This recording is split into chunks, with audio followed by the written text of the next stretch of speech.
welcome to Sci-Fi-Vision for June 27th for Revival. And I just noticed my icon is covered. Sorry, wait, I gotta move that. But anyway, welcome, guys. We're going to be talking about Revival tonight. The episode is called Reality Check. And I will tell you guys ahead of time, I am like super, super sleepy. So I'm just hoping this goes better than I feel it's going to, but no, it'll be okay. But welcome. And yeah, if you have any comments for the episode or anything, let us know in the chat. And Laurie should be along in a few minutes, and then we will get started. Let's see. How was my birthday? Thank you, Justin. I had fun yesterday, although I stayed up way too late and I'm falling asleep. That's part of the issue. No, I'll be okay. I've been doing it too many days in a row, doing too many of these live streams and not sleeping in between. And then I had an interview this morning. So that part was not great. But otherwise, I'm doing okay. There's Laurie. Let me add you to the stage. Hear me? Hello, welcome. Yes, I can hear you. I'm gonna turn you up. Welcome. Hi, 1 second. Okay. I couldn't hear you. Do you hear me now? Yes, I can. Okay, good. Yeah, I apologize. Yeah, I hear you. I apologize for being late. I was eating a late dinner and I'm like, it's after 11. So. That's okay. I was just like, I'm trying not to be late for once. So, but it's all good. But yeah, like I said, we'll be talking about the episode of Revival, and make sure next time, if you guys haven't, that you join our Discord, and I'll put the link there in the chat. We do watch parties every week for the different shows that we do beforehand. Like we had one at 9:30 tonight. If you want to catch up and sync up with us, you can. So make sure you check out Discord. There's also all the schedules in there and everything too. You can always get, but yeah, please make sure you check out all of our videos, our live streams, and like and subscribe to both my channel and Laurie's channel, Real Cinema Therapy. And at least on this channel, I was going to say, I don't think I have anything now till Monday. It's weird to have a few days not doing it because now that Dead City's over. Yeah, because we have. Yeah, that's right. That's right. No more Dead City. Yeah, unfortunately, but it'll be back. But, well, Daryl's going to be back September 7th. Yes. And I'm assuming, I mean, we didn't really talk about it, but I'm assuming you wanted to do it. Sure. We'll cover it. Do that. Yeah, we'll find a time. And yeah, the only other announcement I've been trying to remember to say each time is that starting the 13th of July is I was going to say the Resident. I don't know why. The Institute. And we're going to be having a watch party when it drops at 9:00 live. And then following myself and Laurie and Scarlett will be doing a breakdown that night. And then AJ and Karen and I will be reviewing it. I think it's going to be Monday. I'm double checking the schedule, but I'm making sure it fits with the schedule that's going on. But yeah, so that is coming up soon, as well as the interview for that. And then also the only other thing I have to say is that we might be getting a librarian guest very, very soon. Trying to get that all scheduled and confirmed, and then we'll be announcing that. Yeah. So, all right. Let me ask you, since I saw this earlier, what did you think of the episode? I liked it. Didn't have as much action as the first episode, but I did like it. It's interesting. We found out more about Arlene's son-in-law and what he did to her. And we found out more about M, what happened with her and her boyfriend. So yeah, it was pretty good. What did you think? Yeah, I liked it. I agree with you. There wasn't quite as much action, but the whole thing with Arlene and Blaine catching her on fire and trying to kill her and it not working, that was interesting. The cutting the head off didn't work. We don't know about the fire. I think they say that maybe regenerating. We'll have to see. But no, she did. They said she did. Okay, they did. I thought so. I was going to say, I thought that it said, I'd have to go to my notes, but I thought that it said it was starting to regenerate. But yeah, so they don't know how to kill them, maybe, if they're problems, but obviously he at least took care of it for the time being. But yeah, my biggest takeaway from this episode was the fact that Dana you know, when she called the one brother, she told him about she basically gave away that M was dead. And I think that that's probably going to come back to bite her later, because Right. I don't think he realized it. I think he was being honest when they're like, we don't know what you're talking about. So yeah, that was not, I think, a smart move. But I guess. But it was very weird of that guy to say that to her, though, right? I mean, it was. yeah. But thinking about it, like him meeting her mother kind of makes sense. Like I think what the brother said was probably true. Right. But yeah, I know if I was her, I probably would have thought the same thing she did. Like you would have automatically thought that. But that's why they need to like control their emotions a bit more. And granted, she's usually not too bad about that, but right. Maybe she right. needs to watch it a little bit. But it's kind of strange that she's intimidated by these guys. I mean, she's a cop, right? Yeah. And it's just bizarre, the whole relationship there, right? Yeah, I agree.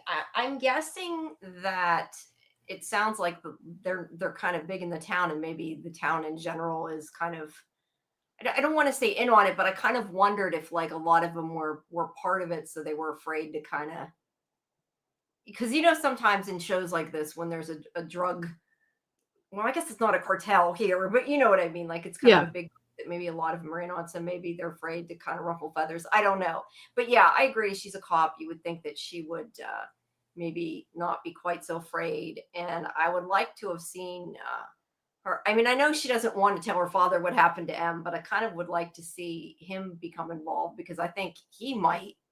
Oh yeah, them. I think he would. So he'd put them in their place. That's for sure.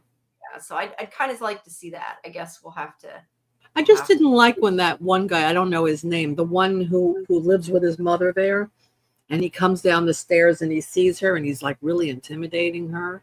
Oh yeah, Anthony. I think that brother's name's Anthony. Yeah. No, Anthony is the one we didn't see. No, you're right. You're right. It started with an A though, didn't it? Andrew. I don't like the way he was intimidating her like that. He definitely was trying to scare the shit out of her. Mm-hmm. I like his mother though. I think she's funny. Like she's all these chicken paintings. And he has to know that Dana knows she's selling them for, doing drug business there. And yeah, she's like doing it. She's, giving her the paintings right to the cop and not like really hiding it. I mean, she's hiding it because she's not like selling her the drugs too, but right.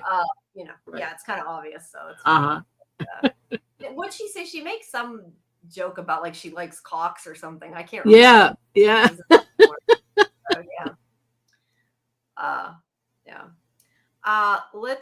Let me pick a couple of, we got lots of questions from Justin here. Let's pick a couple. M was revived after her death. When they make you insane. I feel like, look, that we have the whole scene in the episode with Jordan's parents and them not believing she's her and, not wanting her to be part of their family and everything. I think personally that if it was somebody you lost that came back, that you would be super happy. At least I would be. Like if my grandmother came back, I would be, I'm gonna make myself cry now. I don't know why I said that. I would have been like so happy, but I think you'd still be weary. Like, is it real? Or are they good? Or they, whatever. But like if it was me, like I wouldn't want to come back. I mean, I kind of feel like once you die, you expect to die. I know I watch a lot of different sci-fi shows, and I've always said like I would not want to be a vampire or something like that, because I would not want to live forever. So yeah, I wouldn't want to be invincible. And I know you weren't asking specifically us. You said for her sister. I'm just saying that that's kind of how I would view it. But I think if it was a loved one, yeah, I would think most people would be happy unless they murdered their family member. Maybe, I don't know. How do you answer that question, Laurie? I don't know if that's exactly what he asked, but you're talking about the parents of the young girl you're talking about, right? Yeah, I was. Yeah. But I was answering his question and kind of went off a little bit there. Wait, let's see. Oh, wouldn't it make you insane, that question? Well, I think it depends on the situation. Like the little girl, for instance, we don't know what she died from. We don't know what illness she had. And that her parents were saying it was so hard for them to conceive her. And then when they finally had her, they were so happy. And now she died and she's back, and they don't feel the same way about her. Now, there were a lot of crosses on the walls behind them, so that's letting us know that they're very religious. So maybe they're looking at it as blasphemy in some way. I don't know. But Yeah. That's very sad. That's really sad. Your little girl came back to you. You should be happy. You should be, Yeah, you know, like, that's kind of my point. Like, I can't see if you love the person, you being all like, I don't want to see you unless right. something was really going on there. I mean, maybe they said that she's different. Now, they didn't say why she's different. They just said she's different. Yeah. So, you know, I'm I'm thinking it's implying it's just them thinking that, not necessarily that she is, but we don't really know. I mean, you would think Dana would have said, well, how do you mean different? Like, you're right. Yeah. But what does that mean? How is she different to you? Obviously, there's something different about her. Maybe the way she reacts to things, or the things that she says. I don't know, but I just think they're all freaked out that she came back. That's the bottom line, because they see it as, you know, against what they believe, their religious beliefs, I guess. Yeah. But I thought that was awful, though. That was really, and then she's bullied at school too, you know. So she gets it from, no one accepts her. Parents don't accept her, because she has to know they're not comfortable with her. Yeah. At So. least Cooper. I mean, not. I know he's just like a kid from school, but at least she's got somebody to talk to. That seems to be. And it seems like Dana is also being very protective of her too. So she may get closer to her as time goes on. You know. Yeah. Justin says Blaine. Abel reminds me of Abel from the Bible, which might be on purpose. Well, I don't know. Maybe if you go by his name, but I guess we'll have to wait and see. So what did we find out about Blaine this episode? Not really a lot of any. I mean, we know that do we know yet about the group, or we just see the group come together? It sounds like he's going to be a leader of this group that we don't really know a whole lot They about. said that he has a radio show. Did you hear that part? Yeah. See, I guess he is already a priest. I did not. Like, I thought he became like a cult leader or whatever, that it seems like he's becoming when they're congregating this group, but I guess he's already a priest. I didn't quite realize that, and I don't know if that's something I missed or that was something that came from the comic. He's a priest? Yeah, at least that was what I understood from when I talked to the actor the other day, Stephen Ogden. I'm going to be putting the interview up in a couple days. You guys can watch it.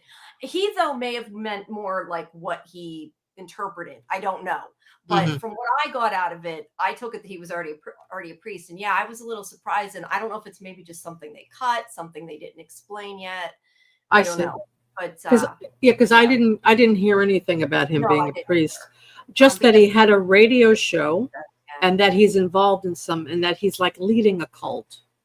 Right. That's all we really know so far. Yeah, I definitely would say this group is cult-like. I mean, we don't really know a whole lot yet, but yeah, right. I consider it cult-like. All right, and this is about Andrew. Samuel says she's the type of mom to say he's a good boy while her son is on trial for the worst part. I agree. Absolutely. Yeah. And so, wait, you said that she's aware of the drug dealing going on, the mother? Yeah, I took it that way because, and if we go through, I mean, we can go through the first scene, but yeah, I took it that way because what Kay says is something like that you go there and you ask for the painting and you get something with the painting, I think is the way she worded it.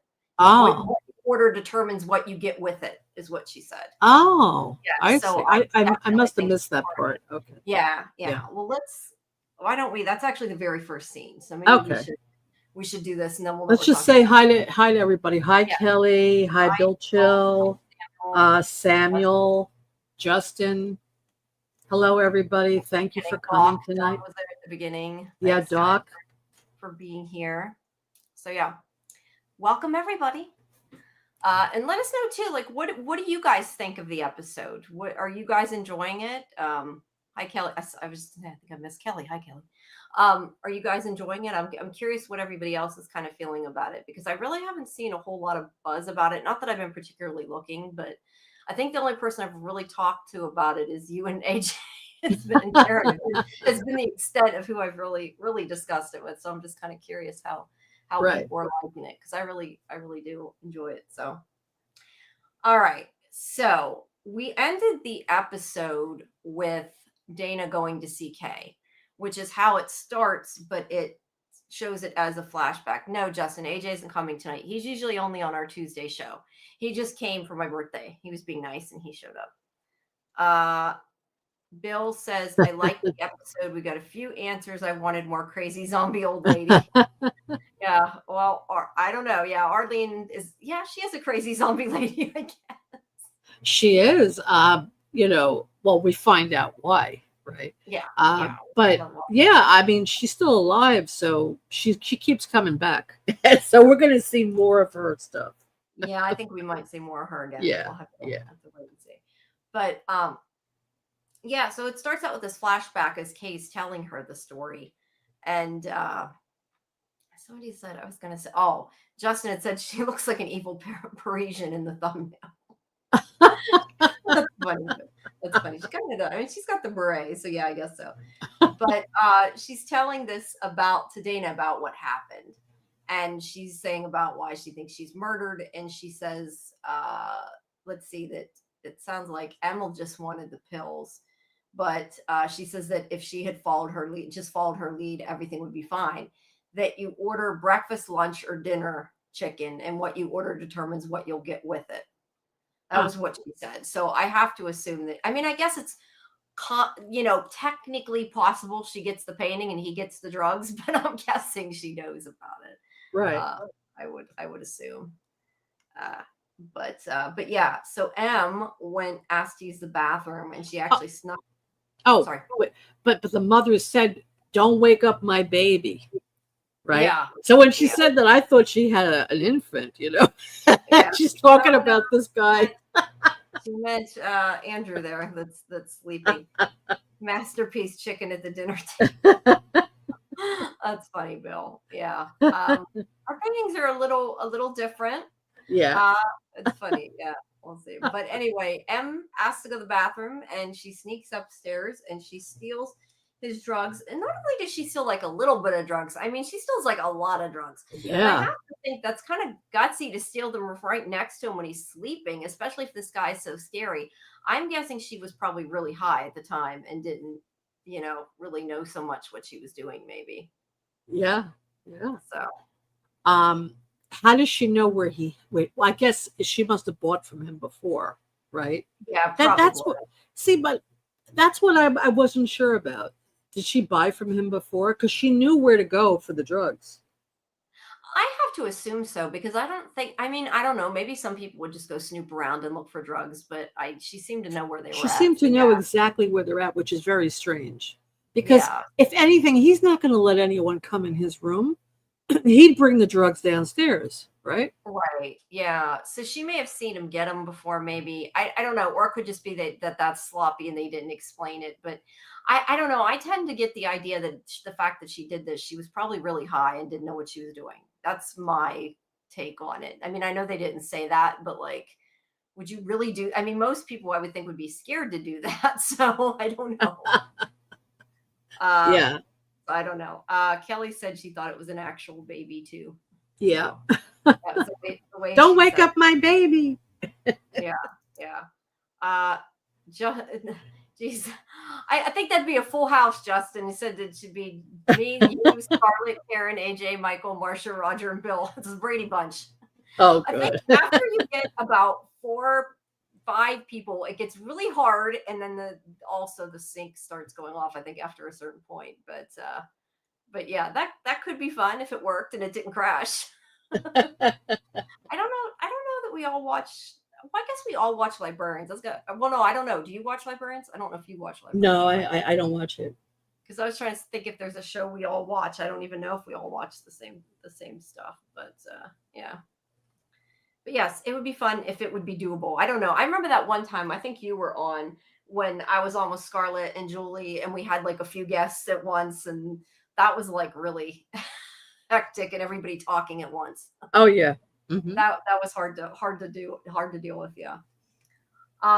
So anyway, she steals the pills and she comes running down the stairs and they run away from him. He brings out his gun and he's gonna shoot at her. So yeah, that's why she thinks that he killed her. and she didn't know that, before she was a reviver, but that's why she thinks that. Yeah. So yeah, I mean, she kind of put two and two together after she found that out. But she does say Dana is like, oh, she wouldn't steal from a drug dealer, and she's like, you don't know your sister. Yeah, clearly Dana doesn't know, everything she's done that she's hid from her. Yeah. Which I mean isn't necessarily abnormal. If she's stealing drugs, she's not going to go tell her cop sister I've stolen drugs. But yeah, she needs to maybe be a little more open, because clearly M had a lot of issues they knew about, a lot of issues that were hid. She had it sounds like a serious drug problem. Yeah. May or may not have been suicidal. We don't think that she unalived herself, but she might have still been in that mindset. It hasn't been, 100%. Well, no, actually, it has been 100% said. She said she thought of it, didn't she? She said, like, in the last episode, I think she said she thought of it, but she wouldn't do it, or something to that effect, I think. Well, I think she said that she feels different now, that she's not really thinking. Oh, yeah, she does now. Yeah. But I mean, I think she said something like that originally, I think she said to Dana that she had thought about it at one time. I believe. Oh, in the past, before she Yeah. died. Yeah, so she was suicidal, even if she's not there. Yeah. I don't know. Sometimes they say unalived. I don't think it matters. I don't need to. I'm always kind of like, I don't want to talk about it too much and get our video, blocked. I think it's more Facebook. You can't say it on Facebook. Yeah, never say that. But yeah, I think it's more Facebook. But I'm just kind of always a little careful. I like what Bill said. M is reckless, and Big Baby is a spoiled son. Absolutely. Yeah, he clearly does what he wants. It sounds like his brother is always trying to rein them in and make them. So we haven't seen the brother Anthony yet. No, we've just heard his voice. We have not heard it. Yeah. So we'll have to see. But yeah, she. Welcome, Muncher. Yeah. Well, at least hey. You'll get some points for that. I don't know. I think it's funny, but I also say it because I do think it's funny. It is funny. Unalive. Unalive somebody. Because I remember when we always talked about Dale being unalived. Yeah. Yeah, I don't know. But so she needs to maybe, I guess, stay open to what could have happened. They might give you a free premium. Speaking of, do you know you cannot get YouTube gifts if you have a brand account? I didn't know that. Not that I want to get into that, but I didn't even know what the heck that meant. I was trying to turn on to accept gifts to be able to win stuff, and you can't do that if your account's set to brand. Oh, interesting. So I learned something new every day, and I didn't even know what that was or that I had that. But there's some different. Yeah, I was looking about that. Oh, okay. Got sidetracked. But demonetize. Yes. No, don't demonetize me, Justin. Be nice. So yeah, she's gotta, like I said, I think, realize that maybe her sister isn't who she thought she was. So there she's looking at them. Actually, that's I never know if you guys see my mouse. Some people say they do, other people say they don't.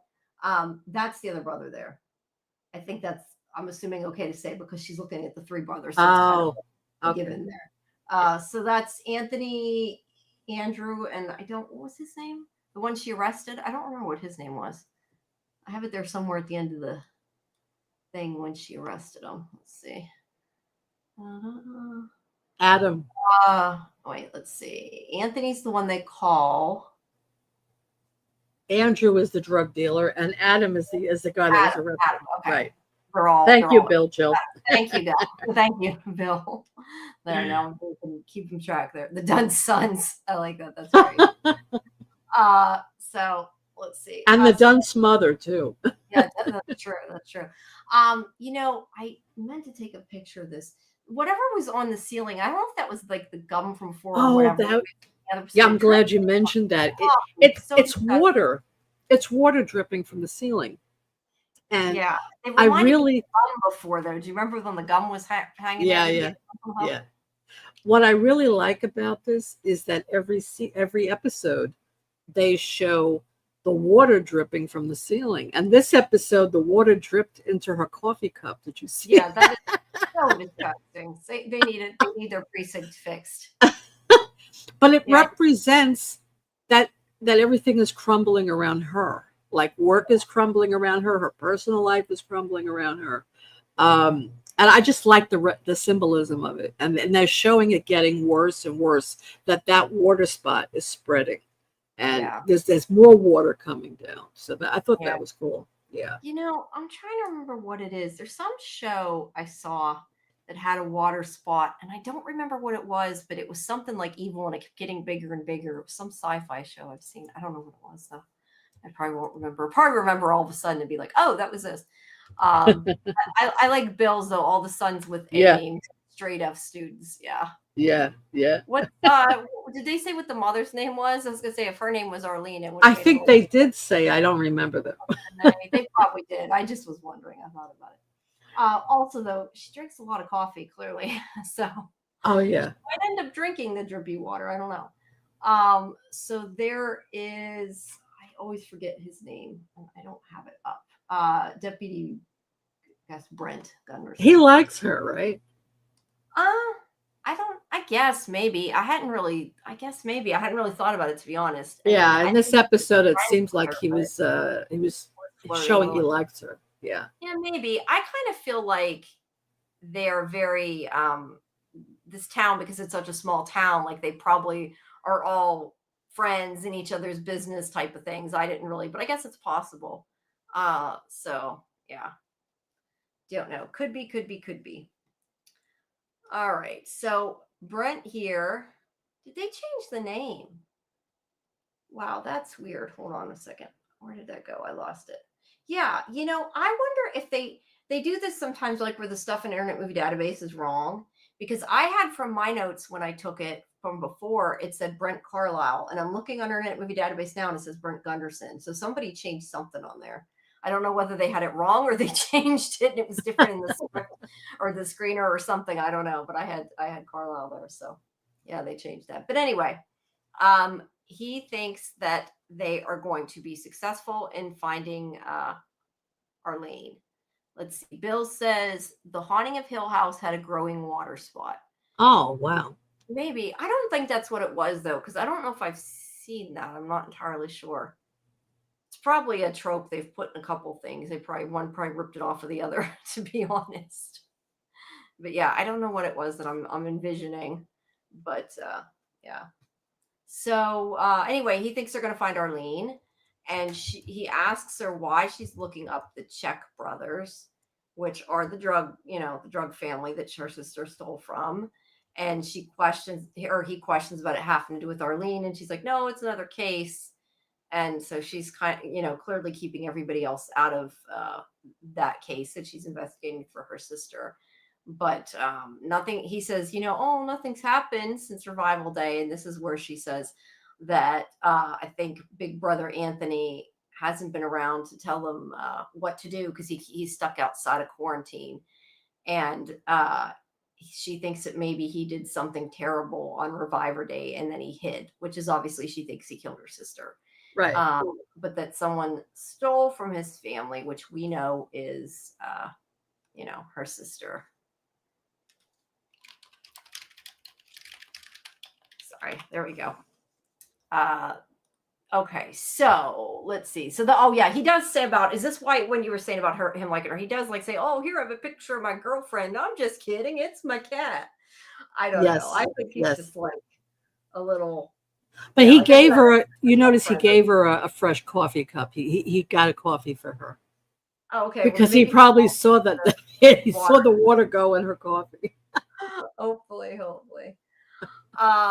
Yeah. So then we get Jordan at school, and the kids being mean to her, and this is where we hear. Let's see, Cooper is there with her, but we hear these kids are saying that they were on the radio, which we think is Blaine, said that the people who came back are demons. And I love Cooper's responses. Well, maybe your mom needs to turn off the radio. That's the way I look at it. Yeah.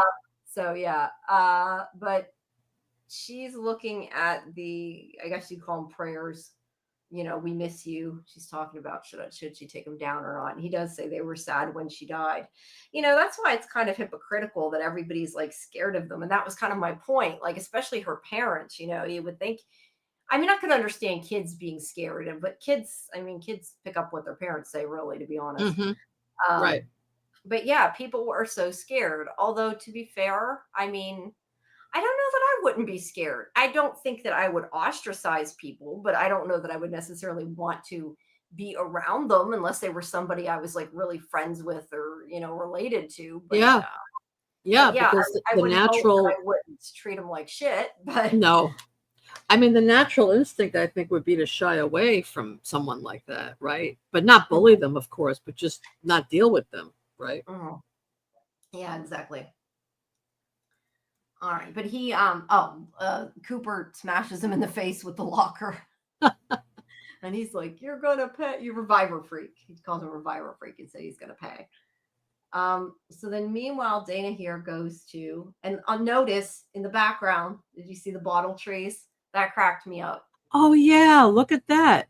Obviously not the same kind of bottle trees, but bottle trees Right. nonetheless. Yeah. So yeah. I don't think it is, but wouldn't it be really funny if like it was because whoever did like designed it loved from or something? Yeah, probably. Yeah, that would be funny. But anyway, there's some of the She's chicken got those artwork. chicken pictures all over the walls. Yeah, chickens, and more chickens. She goes to see her. That she does say she went to high school with Andrew, and she's like, "Are you here for the folk art?" No, not in the slightest. But Dana, the way she's getting there to cover about it to be able to investigate is she says that she's investigating burglaries and asks about them stealing something from her, which she says K first, so that way she'll be like, no, it wasn't her. But she does blame M, but she clearly doesn't know it's her sister. And says she got that she has black in her heart. No, she has, wait, where'd it go? I lost it. Yeah, she has a black heart by the look in her eye. So yeah, she does not like M because she upset her boy.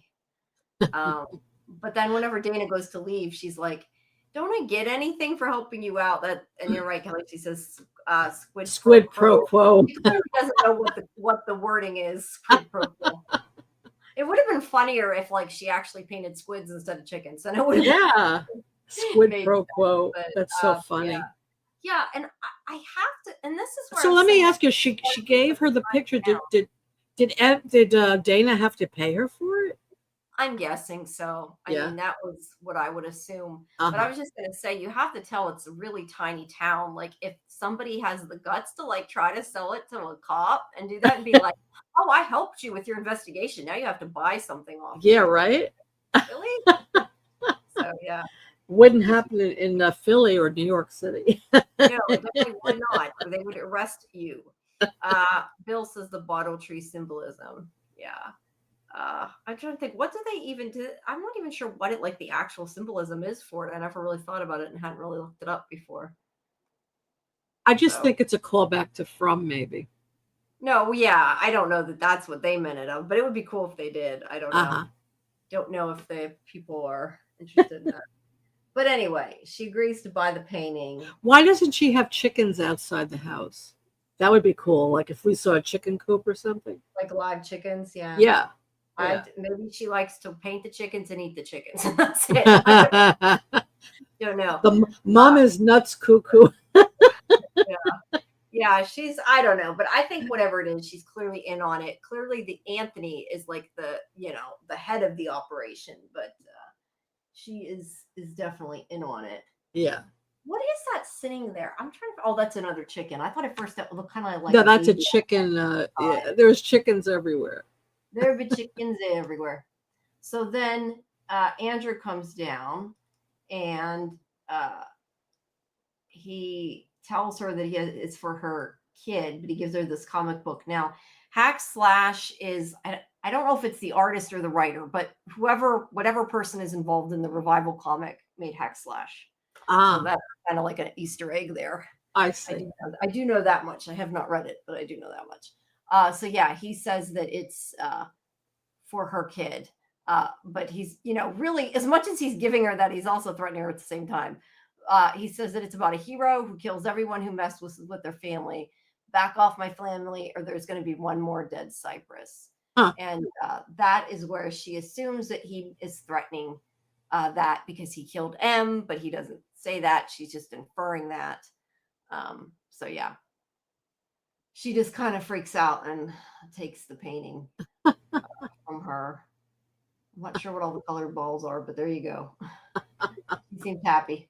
So, all right. And also, I didn't take a picture of it. Their license plate said checkmate, check M8. Oh yeah, I saw that. That was strange. I thought I took the. See, I do the notes after I take the pictures, and I'm like, I thought I took that. Sorry. So what does it mean? The license, like checkmate. You mean? What do you mean? The license plate for them. Like checkmate, like checkmate chess, checkmate. Yeah, but why would they want that? Checks. Their last name's Check. Oh, that's Check, I think, because she says the checks. I think their last name's actually Check. Oh, okay. Now I got it. Okay, because I was saying that they're not. I was saying they're not chess players. So. No, I thought you were asking me what checkmate meant. And no. She doesn't know what checkmate. Okay. No. Yes, that was why. Sorry, I didn't get that's what you meant. That's okay. So yeah, she comes to get Cooper, and here this mean teacher is suspending Cooper because he hit the kid with the locker. Now, he did hit him on purpose, right? I'm pretty sure he did it on purpose. Not that the kid didn't deserve it. I kind of like, if it was in a real school, I could kind of understand they might have to do that just because that's kind of the rules. But if that was a good teacher, like that was not like everyone else in the town, they could have been like, I'm sorry, I know the kid deserved. I don't know though. Maybe a teacher wouldn't say that. I know the kid deserved it, but I still have to punish your son. But yeah, clearly he does not, the teacher does not like revivers either. But the thing is, him doing that was wrong. I mean, he's acting out in violence, right? So that could be explained to him. We understand you were protecting her, but it's not cool to do that, right? So they could have addressed both sides of it, but they didn't. Yeah. But this is clearly a teacher who is also, looking down on the revivers. Right. And I like Dana. She's right. I mean, she's like, well, where were you? Like, they shouldn't be picking on her because she's a reviver. Like, you should be taking care of this. And he's like, well, nobody else feels it's safe either. That doesn't make it okay. Make it okay. But I like to, though, she's like, they're scared of this little girl. She's right. Calm starts pulling out her teeth. Calm your tits. That's where I see Winona in her when she says shit like that. Yeah. Now Cooper, Bill says Cooper is scared for his life. His first crush died in elementary school. It's true. Yeah. He does seem to have liked her. So yeah. Would you take an acting class led by someone who died or was killed and revived? I don't know. Like I said, I think I'd be scared of them for a while, but I would hope that I wouldn't treat them differently. Like I said, I don't know that I'd hang out and become somebody's best friend if I didn't know them because I'd be a little scared, but would I not do something I wanted to do because somebody was a reviver? I would like to say I wouldn't.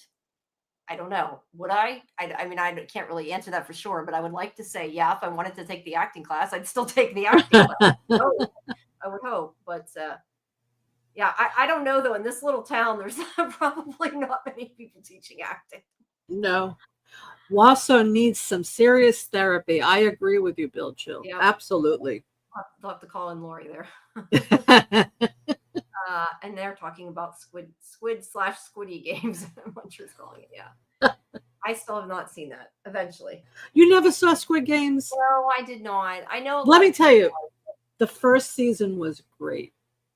I didn't like the second season. I mean, they showed part A. Part B is coming out, I think, next month. Mm-hmm. I didn't really like part A. I didn't really care for this season, but I loved the first season. It was great. I do need to watch it. I kind of hesitated because I don't love to watch things that are dubbed. I'll be honest. I tend to like get taken out of the story. Not that I care that they're dubbed. I just usually can't get into it. I'm also the kind of person when something's out of sync just a tiny bit, it drives me nuts too, though. So that might be part of it. But I know a lot of people liked it, and it is something I'd like to try and see if it's any good. But I think a lot of people didn't like season two. It seemed like they'd like season Yeah, one. it wasn't as good as season one. Season one was fantastic. I highly recommend you watch season one. I will have to check it out. I didn't know it started though, but I gotta catch up on Sandman before I move on to another Netflix. Oh, so Kelly said that the first episode dropped, I think today, maybe. Yeah. Oh, I didn't even know that. Yeah, I'm just No, wondering. Yeah, how people watching Squid Game? Do you guys like Squid Game? I mean, the second part now, not the first season, the second season, yeah. because it really got mixed reviews. Yeah, but the first season's clearly something big. Well, I gotta watch it before I can cover Squid The Game. first season was incredible. The writing, the characters, the whole story, fantastic. Is it a series or a movie? I thought it was a movie. I don't know why I thought it was a movie. Squid Games? It's a series. It's a I don't know series. why I thought it was a movie. I think there was 8 or 10 episodes the first season. Yeah. And now this is the second season, and they broke it up into 2 parts for some reason. Yeah. So they already showed part A, and now they're showing part B. But yeah, they're doing that with a lot of shows. Why is that? Was that because of the writer's strike, maybe, or? I think before it was. Is it now? I don't know, but I would think Squid Games wouldn't be affected by that anyway, because that isn't a show made here, right? I mean, that's got to be made. In Korea. Yeah, Korea. So I wouldn't think that would be, but breaking it up, I don't know if it's just a way to stretch it. I mean, at least you're not waiting as long in between. I don't like they do that, but at the same time, like I would prefer almost to have half of it and then only have to wait less time. But they're putting so long in between them, it doesn't really matter. Like they're still putting a crazy amount of time in between seasons. So maybe they're doing that to justify it. I don't know. Squid. Squid pro quo. Yeah. I'll have to check it out eventually. But anyway, the teacher is going to suspend him, and at least Dana isn't mad at him. She's a good mom. She knows that kid deserved it. I mean, I say that. Did the kid really deserve it? I shouldn't say the kid deserved it. I saw I see little emojis like fly across the screen on YouTube. They don't come up here, and they're supposed to. Oh. I don't, because I have an emoji thing up, but I don't know. It's something with OBS. I must not have the plug. Oh, I don't have the chat plugin connected. That's why. I'm reading it on YouTube. But somehow, if you get that chat thing working, it should like put them across the screen. I see. But anyway, I shouldn't say a kid deserved to be hit in the face. The kid really, I mean, it's still a kid, and the kid learns from its parents. So I shouldn't say that, really, in all honesty. I mean, I'm making a joke about it, but really, nobody should hit another kid another kid should not hit another kid in the face. But the kid should be punished for bullying her. There. That's what was the kid coming after her with a knife? I didn't notice that. Yeah, he was. I mean, he didn't actually do it, but he kind of threatened her. So yeah, in that sense, I guess he was defending her. Well, if he had a weapon, absolutely. The kid should have been suspended big time for having a knife. I thought that he had a knife.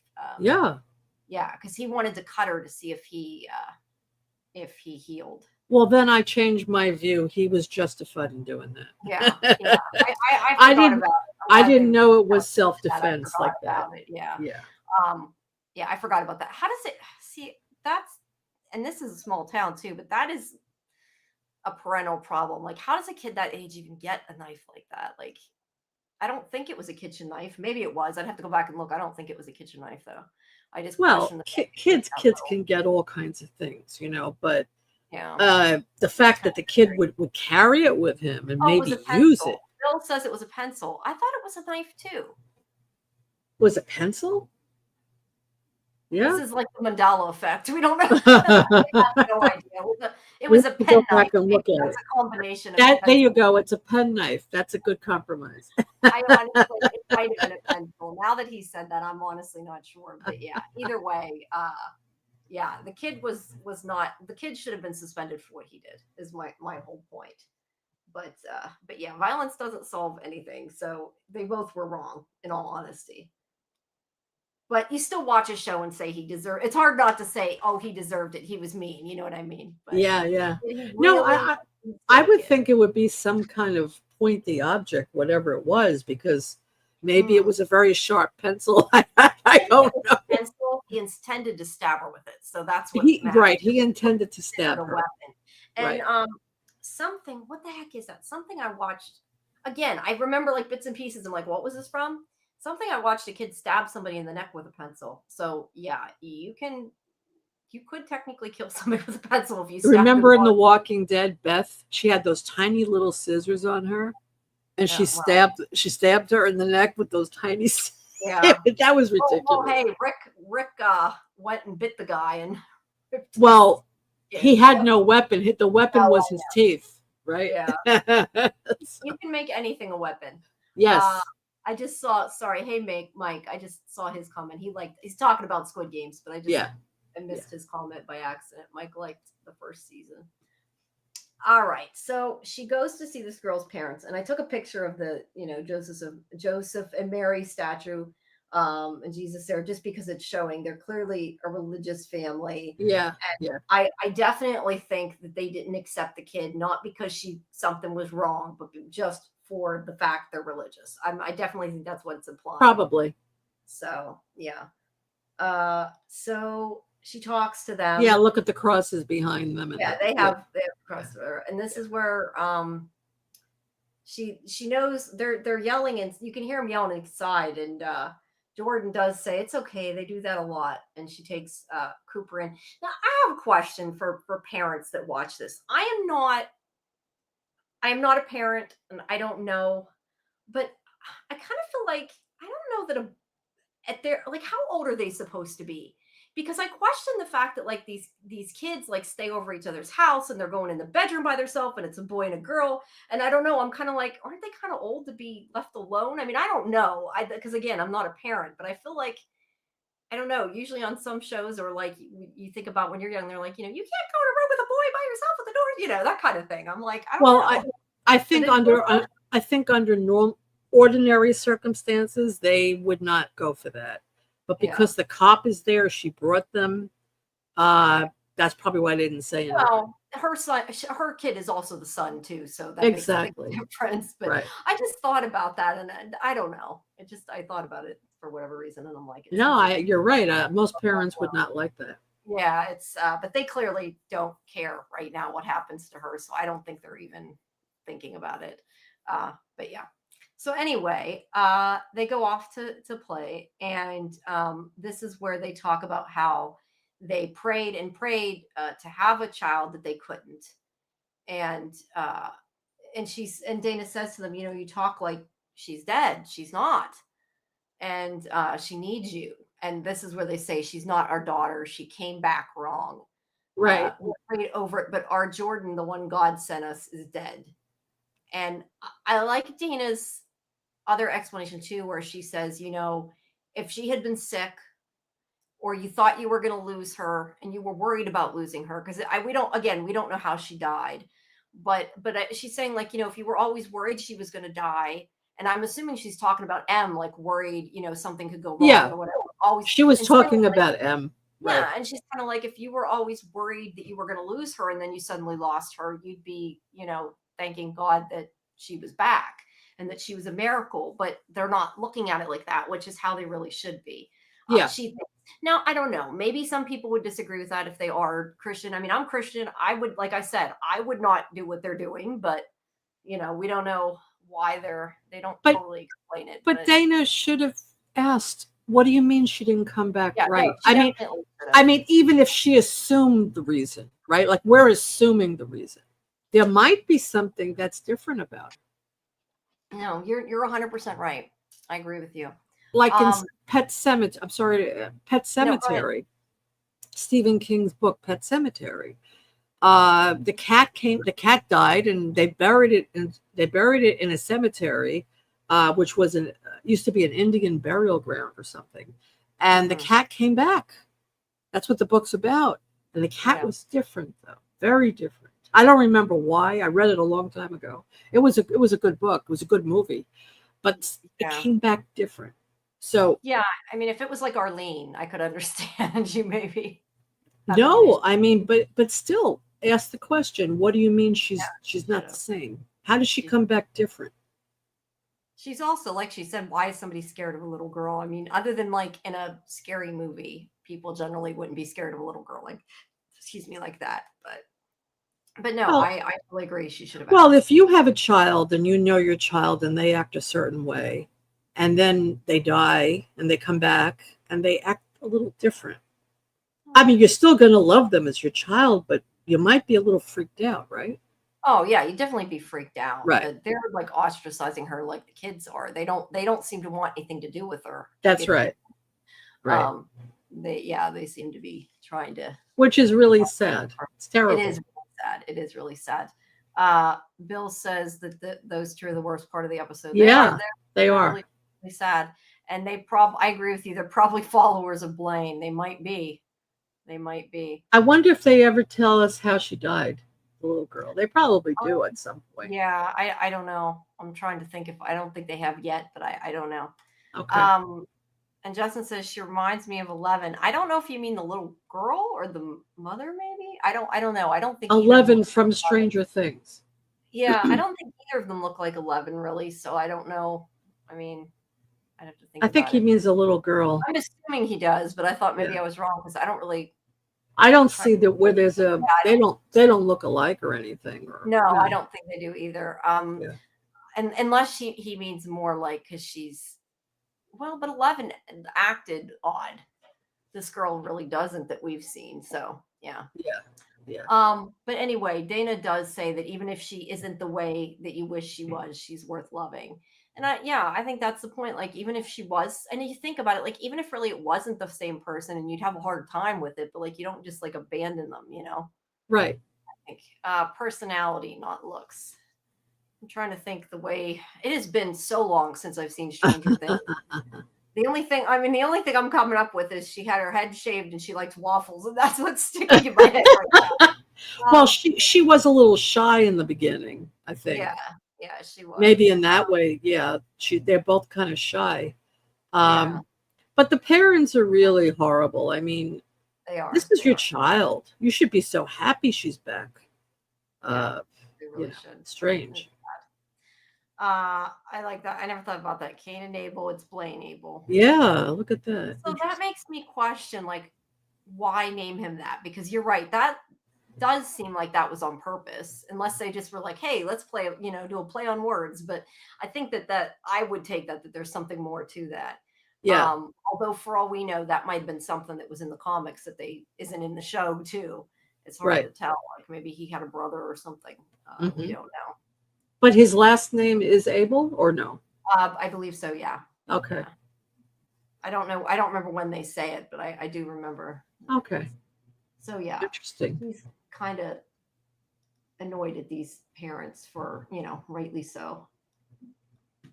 So then she goes and leaves a message for M.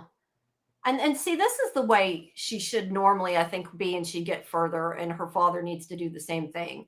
She's kind of like, I'm worried about you, call me back, but she's not like, don't do this, don't do that, which is probably the way I think right now M needs a friend, not a parent, and not somebody who's yelling at her. So yeah, that might work out there. He should have had a friend named Cain in season 2. Maybe he will. Hey, we don't know. Maybe. I don't know though. I'm curious if maybe in the comics he has a brother or something, but at least at this point in time, I have no clue why they named him that. So, okay. So yeah, like I said, she calls M. Now we go to the CDC. I'm not sure why I took a picture of the cell other than it stopped on it. And I thought, okay, I'll take a picture. So there he has orchids. He's testing, I guess, different, he says flora and fauna. And he does say that there's pine bark and red algae. He says that the composition of the soil is normal, is basically what he says. And that because of that, he doesn't right now have a hypothesis of what made Arlene act the way that she did, because he had thought potentially it was in the ground or in the water, I think was the other thing he said. And so he's testing all that to see what he finds. And there's another petri dish there. And then this scientist, and I do not know, she probably has a name here, but I don't know offhand what it is. Let me see if I can She find it. does not like revivers. She does not like revivers, but I don't know what her name is. Sorry. But anyway, yes, you're right. She does not like revivers at all. And she says, wait, I have where she says here. She tells them that the toxicology is back on the reviver brain specimen. And this is where Ibrahim's like, she has a name. She's a person.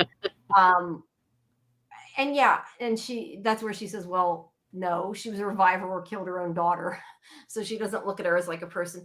That is something though that's kind of an interesting, I don't know what I want to call it, like that people do. That's something like maybe you know what I'm talking about. Like people do tend to, I think, when they're scared of somebody or when they're like even like somebody who is going to jail for murder or something, they don't look at them sometimes like people, I think, to distance themselves from them. Yeah, it's a way of distancing themselves Yeah. emotionally. Yeah. And I like, don't do that because this is what the other people are doing, treating him like shit. And he's like, no, she's still a person. You got to treat her like a person. That's right. Yeah. Mike asks, what is the meaning of the revived being able to heal so fast? Are they the same people? What changes them? I mean, so far they seem to be the same people. I mean, I've been led to believe they are. Would you say that you accept they're the same people? I mean, Arlene, it seems like it was because she was drugged. We don't know for sure, but so far they all seem okay. I mean, I haven't seen anything that makes me think they're not the people they were.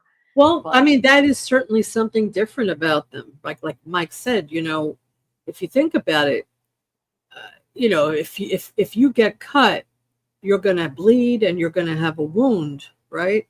But they get cut and within like a minute, they're completely healed.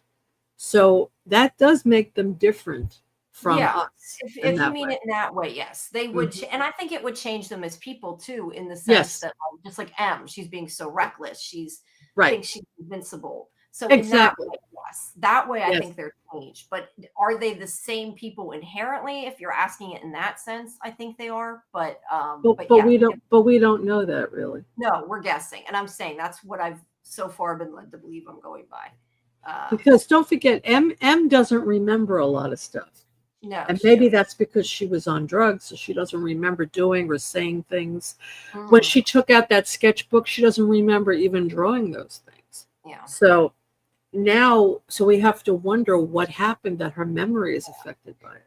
Well, yes, you're right. But at the same time, even if she hadn't died or hadn't been attacked or hadn't unalived or whatever happened, I mean, the forgetting what she did and not remembering it could be 100% because she was high. I mean, I'm not saying it, I'm just saying it could be. So it kind of depends. But yeah, it kind of sucks she chose that time to be high, to be honest. But she doesn't remember how she died either. I mean, she doesn't remember a lot of things. No, she doesn't. So maybe her memory has changed. Maybe her memory is affected. Yeah. Well, maybe they all have something that's different about them. Yeah, I mean, have any of them? I'm trying to think. Have any of them actually talked about how they died? No. Maybe they only have memories up until a certain point too. Right. But I also think that, and I know you would know this, that if she was potentially attacked or something happened, she could also not remember just because of the trauma. Yeah. And it could be she's blocking it or whatever. Right. So it could be a lot of different reasons that she doesn't. That's true. Yeah, it could be. Her death would have been very traumatic. Probably. Yeah. Well, if somebody pushed her or killed her, so she would block it. Absolutely. Yes. Bill Chill's saying that darn creek water. Yeah, he thinks it might be in the water, and I know the petri dish later looks like it might support that. Maybe we're not sure. So we will find out more as we go, I guess. Spread like wildfire in the water. Yeah, definitely. Whatever it is, there's something in the water. So let's see. So yeah. They're still studying what's going on. Then, whoops, what the heck did I clicked back? Sorry. Then Ibrahim comes to the police station and he wants to go investigate his hypothesis about Arlene. check their water, that kind of thing, the family's water. And yes, I believe he definitely wants to do that, but he clearly is trying to follow Dana as well. Yeah, he asks for her. Well, Yeah, where's Dana? Dana here, her car's outside. And then, Wayne's like, nope. I did think this was funny. I know we've been ragging on Wayne there, but that was funny when he's like, nope, you're gonna Yep, go with me. that's right. I'll be your escort. So yeah, that was a fail, right? I mean, that was a big time Yes, fail. right.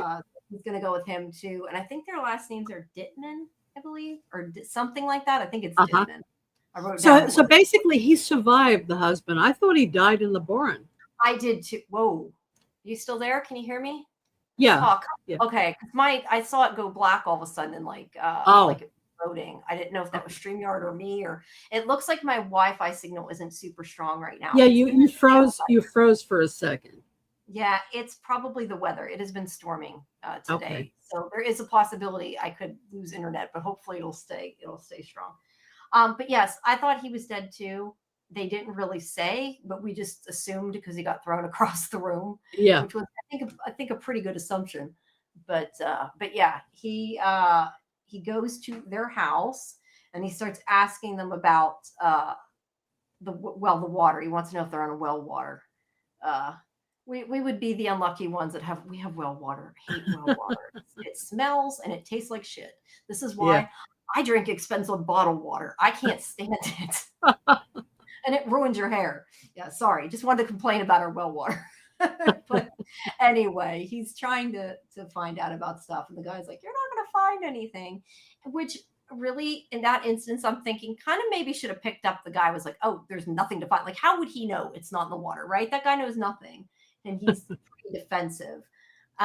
So yeah, he goes into the bedroom and sees I don't think I have a picture of it, but he sees that there's chains on the bed. So they seem to have been holding the old woman, Arlene, prisoner, or we're holding her down or something. Now we've theorized before, don't drink the water. Yeah, I don't drink the water. I brush my teeth with the water. That's about the extent of it. It tastes too bad. I've grown up, I never could use it. But yeah, he sees her, he has like a flash of, I guess, imagination, you'd say. I don't think he actually saw anything of her being chained up. Wasn't Paul, I mean, we know that we've said that maybe she, had Alzheimer's or something, but even if she did, that is definitely not a reason that you chained somebody up. Now, was she chained up after she became a reviver and she became violent? That's possible, which would make a little more sense.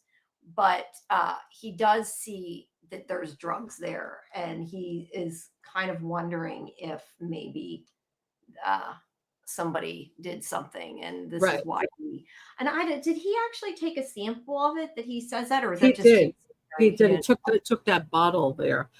Okay. Oh, that's why it again, and it's not there. See, because they after show it here. I thought they were trying to show a close up of the pill bottle. I'm like, I can't read it. No, they showed it's gone.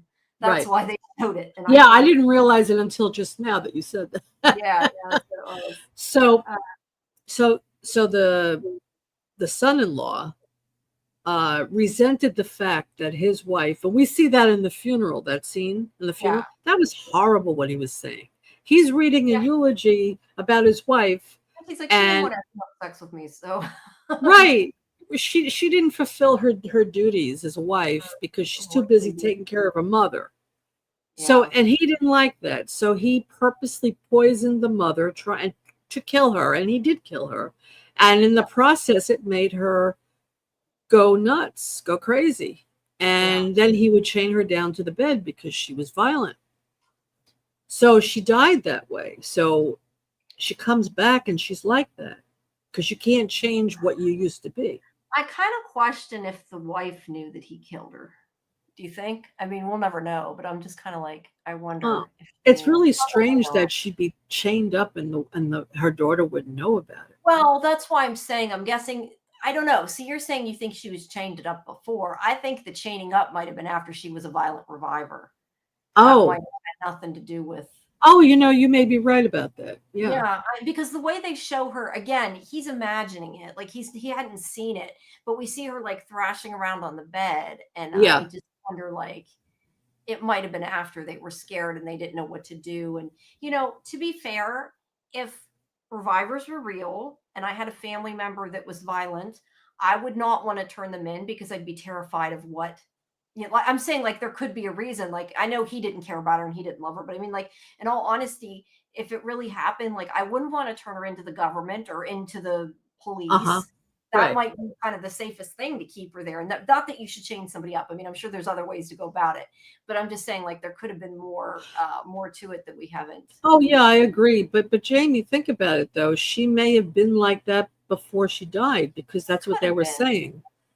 Yeah, That's what the CDC scientists said, that affected her mind.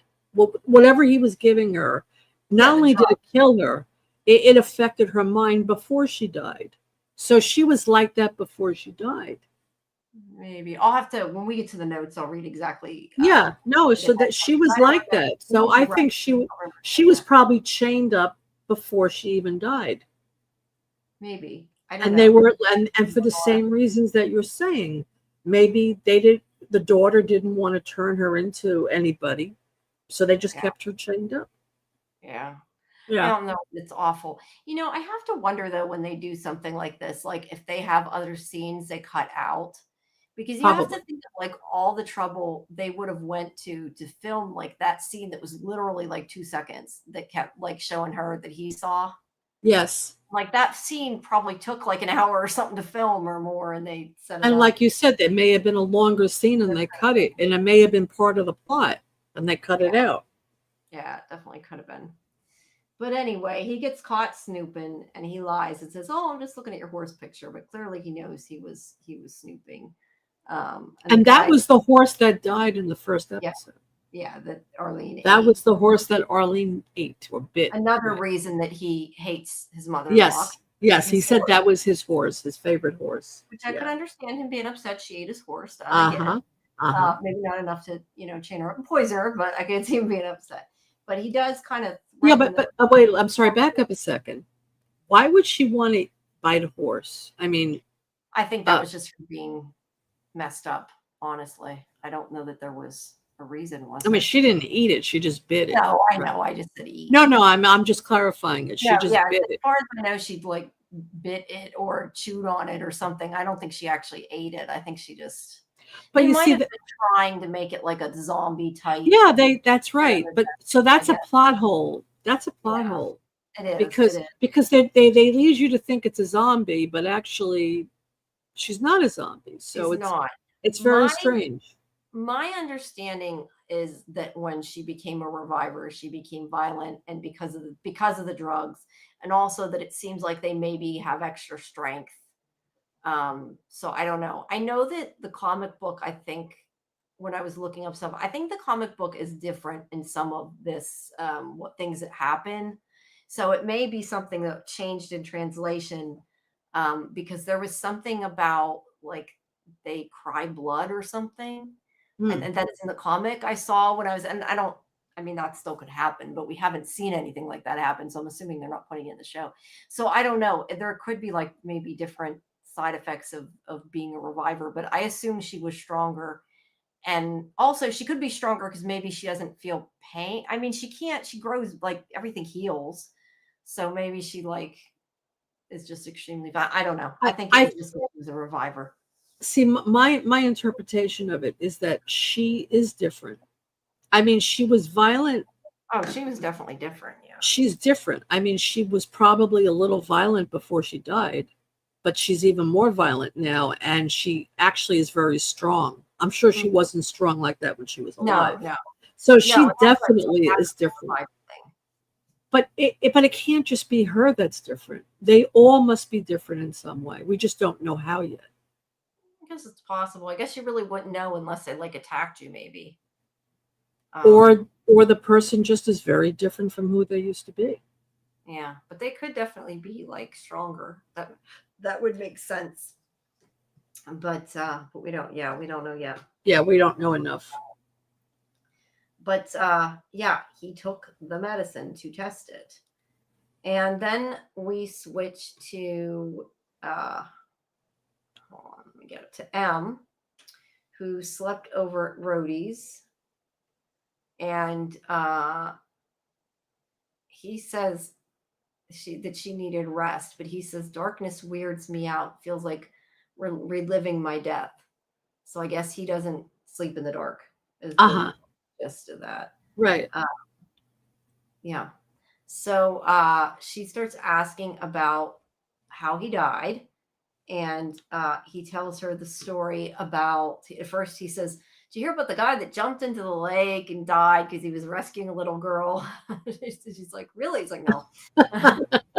So yeah, he played her there. But yeah, he's kind of embarrassed because he's like, "I was coring an avocado and I was high and I cut my palm and I was too high to go to the doctor. So it got infected and it killed me, or it unalived me, whatever." And so yeah, he didn't, if he had taken antibiotics, because he said if he had taken antibiotics, he would have been fine. But now he's just got his gross palm with the big, that is gross. They put pus all, yeah, I don't. Yeah. Look how it looks so awful. It does. Wow. But this is where she realizes, she talks about how her sister thought maybe, she did it to herself. And she says, "What if I did?" And he does say, which I think this is kind of what, like, the kind of things her sister should have been saying to her, like, even if you did, like, that doesn't make you a bad person. It doesn't make you weak. It means you needed help, and Right. maybe you did. That doesn't. Right. That's okay. I mean, not that you want that to happen, but I mean, she needs help. She doesn't need yelled at. Right. So I appreciate that. But this is where she says, which I think is the big, I think to me was kind of a big thing, is that she knows that now for sure that she couldn't have done it. And that, well, unless I mean, I guess she could have been poisoned herself or something, but she definitely didn't jump, because she says, what if she had fallen or she had jumped or she had been pushed, her bones would have broken when she hit the ground and they would not have healed because it would have been prior to death. So when she fell in the water, she was already dead, is basically what Right. she knows now to be the case. Right. But she wants to figure out how she died, and he wants to help her, even if, even because she's questions like, he's, doesn't he need to go to his gig or whatever? But no, he wants to help her. He seems like a good guy. He's trying to help her out. And she shows him her journal. Now, I'm looking at my second monitor, seeing if I can read some of this. The first morning birth, there are no shadows in the lightless night. And the prey rejoices, the killers retreat. I envy the sleepers. That the never were. Never mind something remnant. I can't read that. Each dawn's question, the same without you. Something, I don't know what. Why does the night end and bring the morning? That seems like that's more a poem she wrote and doesn't necessarily look like it has anything to do with her being a reviver. I think that's just something like at the beginning of the journal, I guess, or that maybe she was creative because of it and felt like writing. I don't know. So there is her first journal. Now they do show what that is later in the episode, or at least I took it to be showing what it is later in the episode. It is not a portal with octopus tentacles. But yeah, we'll get to that when we get to it. But that's what she drew, that she'd seen when she was dying. She saw this light, and then she also has these, and I don't know what the heck this is. Why? What's happening? I wish I was. What's going on? Why do I feel like this? And I don't know what that is. It to me makes me think of like cells in a microscope, because I think of like all the Severance stuff that was like on the screen for Gemma's thing, and that's what it makes me think of. I have no idea. And then there's that weird star symbol. Yeah. That she saw, which I guess those were like the dots or whatever, but she saw this. I don't know what it is. It looks like two triangles, right? Yeah, it's sort of like a star, but it looks more like triangles. It reminds me of like some kind of geometry thing. Like, I don't know why. But that's what I think of.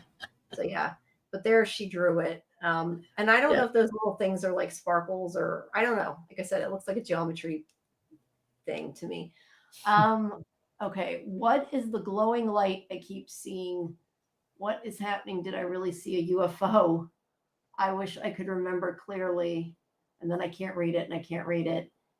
I wish my memories didn't suck. I think is what this is. So she's seen a light, I guess, and she's like, maybe it was a UFO. I don't know. There, it kind of looks like a portal. Looks like yeah, it does. It does actually.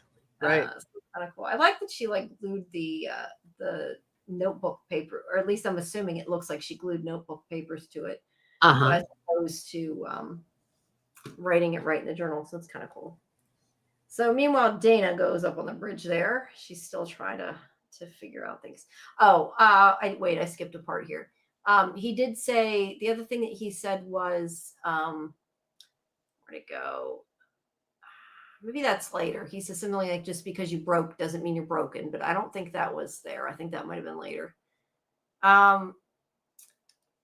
Mike says, what is Steve Ogg's character up to? He appears at all kinds of surprising moments. He may have answers to some of our questions. I do think there's something else to him that we don't know. Oh yeah, he's creepy as hell. Very, very, yeah, we don't know anything. I mean, we don't really know anything. And I feel like he's more creepy now than he was at the beginning, because that's why we talked about, he was somebody, he's like just the town weirdo that Wayne knows and doesn't think anything of. But yeah, after this episode, I definitely think there's more to it than that. And at the ending, we see something at the end that adds to it. So Mike, when we get to it, we'll talk about the ending. Yeah, we will. All right, it was a Dittman. There we go. There is the funeral, and this is where Wayne's sitting there, and this is where the guy. I kind of feel bad though. There's like nobody at this funeral. Well, there were people there, but by that point they had cleared out. Oh, okay. When she came in, she scared everyone. Everyone ran out. No, you're right. Now that you said that, you're right. There were quite a few. There were like it was like half full. Yeah. Right. I'm just looking at it now. I'm thinking that. But yeah, Arlene comes in. He tries to stop her. But before that, because I went too far in the pictures, this is where he does say that she couldn't take care of his needs. And he's holding up a cross to her. Yeah, like, if she's a vampire or something, I don't know. Yeah, isn't that crazy? Yeah, it's funny.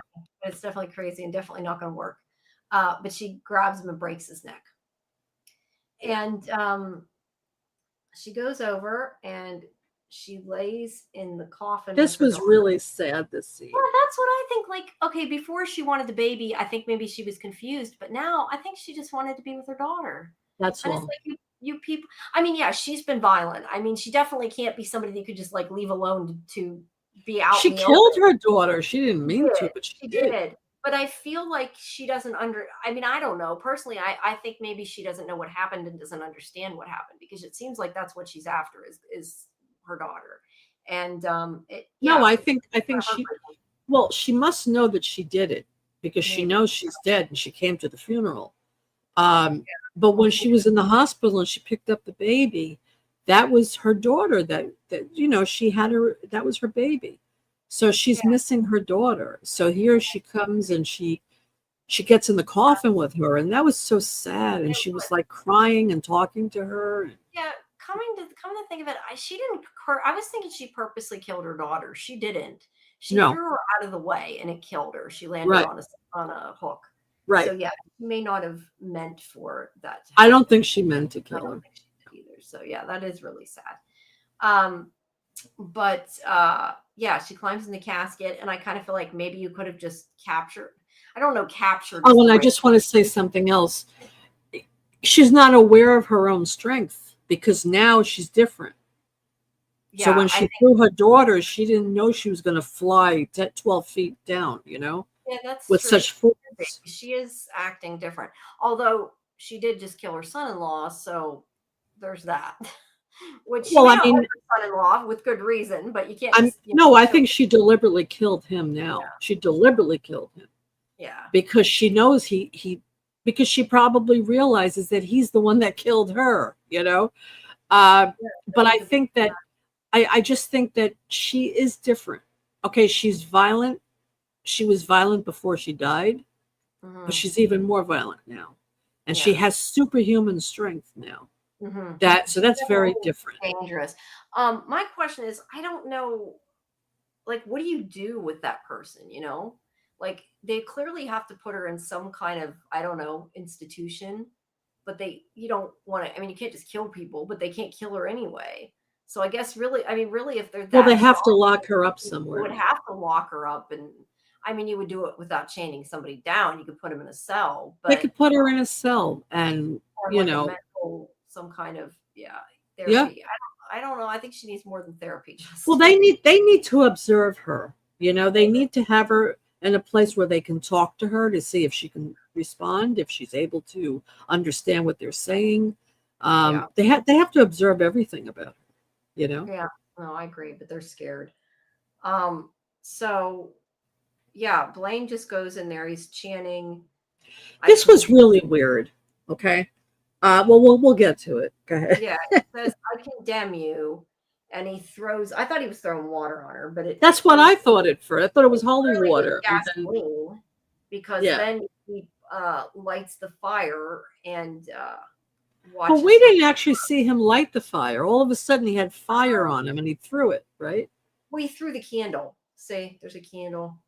Ah, okay. Which is clearly one of those battery operated candles, but that's I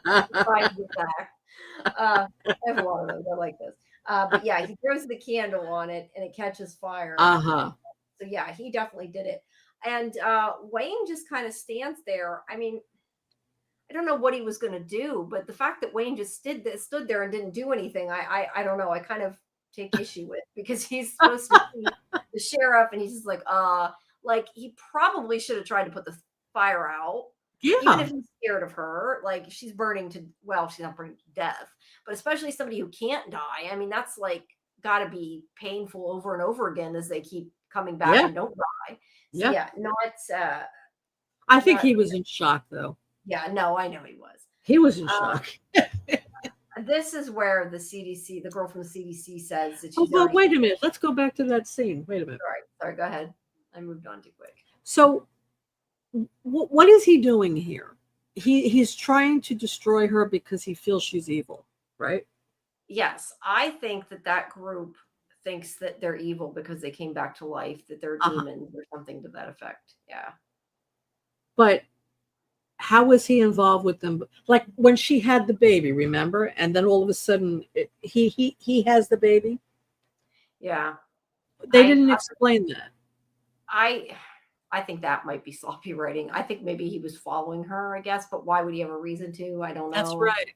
So that doesn't make sense. That's a problem. I don't think they explained that. Right. But yeah, I think he is kind of like there to eradicate it, I guess. But does he have a reason to be there? No. He feels it's his mission now to take care of these revival people. Right. Right. But how he could find her when nobody did, I don't know. But then again, he might have assumed she'd go to the funeral. Or maybe he knows the guy and he went to the funeral and he was just there. But when he found her before with the baby, that's another issue. Right. How could he possibly know she was there and she'd have a baby with her? Right. Yeah. Yeah. But I definitely think that he thinks they're demons. Hello, Doc. Thank you for stopping by. I want to. Oh, hi, Doc. Go in when we're done here. If I'm still awake and not on my face, which may be the case, I want to try to come and watch you guys' From Academy there. I keep wanting to see it, but I don't know. I'm falling. I'm staying awake because I'm talking. I think that's what's keeping me vertical, I guess is the best way to describe it. But yeah, when you guys are done with our show, go over and check out their From Academy. When we're done, watch ours, then go over there. Right? But yeah, we're all friends. It's all good. But yeah, I do want to try to. I'm gonna see if I can stay awake. I'm gonna try. So somebody else. Okay, there it is. Please. Oh, yes, Kimberly, thank you. Yes, please, everybody, like and subscribe. Subscribe to both of our channels. Like the video. Leave comments outside of the chat. It's appreciated. Speaking of comments, too, I just want to say this before I forget, because I'm thinking about it now because I was talking about the comments. Scarlett, if you guys missed yesterday's show where we did Librarians the Next Chapter, but also I had my birthday party stream thing going on, and we did from trivia and all kinds of stuff. answered some crazy questions. I don't know. But anyway, she was very nice and put in timestamps. They're in the comments. I'm going to add them to the description. I haven't done it yet because I couldn't get to the computer earlier. But she went through and put the timestamps of where it's at. Because I said I was going to go into Discord after and tell when we were ready to do the trivia again. And at the time, it was when Scarlett had dropped out, and I was freaking out because I was alone there and I forgot to. So yeah, if you did miss the end of the trivia, you can go back and find out where it's at from that and rewatch the rest of it. And just as an aside, I thought that was a lot of fun. I would love to do like a From trivia or another series trivia or something like every 1 month or whatever. That would be cool. That was fun. I really enjoyed it. Justin, I'm not sure why you're asking that question. People don't give out their surnames on YouTube usually. Yeah, I know. I do just because I do my interviews and I have my website, so it's kind of like senseless for me to not. It doesn't really hurt me not to. Because that's why I just finally gave up, because at the beginning I didn't do that, and I realized, it's not really helping. So yeah, but most people don't give I it. agree. Yeah, I agree. yeah. I'm just saying that's why I do. Otherwise I wouldn't, but I do for that reason. All right. So next scene. I don't want to jump ahead too fast, but yeah, go ahead. We're done with that scene. All right. So the CDC woman there, that I don't know her name, says that Arlene is already starting to heal. And that's kind of what that whole scene is about. And then I don't know if I have a picture here. There it is. Dana comes in and she asks what they are going to charge Blaine with, because she thinks Blaine should be charged, which I'm not sure how you, like, he says public endangerment for lighting the fire, but it probably won't stick. Yeah, I'm not sure that you can charge somebody. Well, yeah, I guess you could charge them for abuse or harm or something. You can't charge them for murder when they're not dying. But yeah, I don't know. But that's what he says. He says it probably won't stick. He'll probably get out. Mm-hmm. And the mayor complains about keeping him, or wants him locked up, I guess, because he said on the radio he thinks he's protecting the public from Arlene. So the mayor thinks what he did was wrong.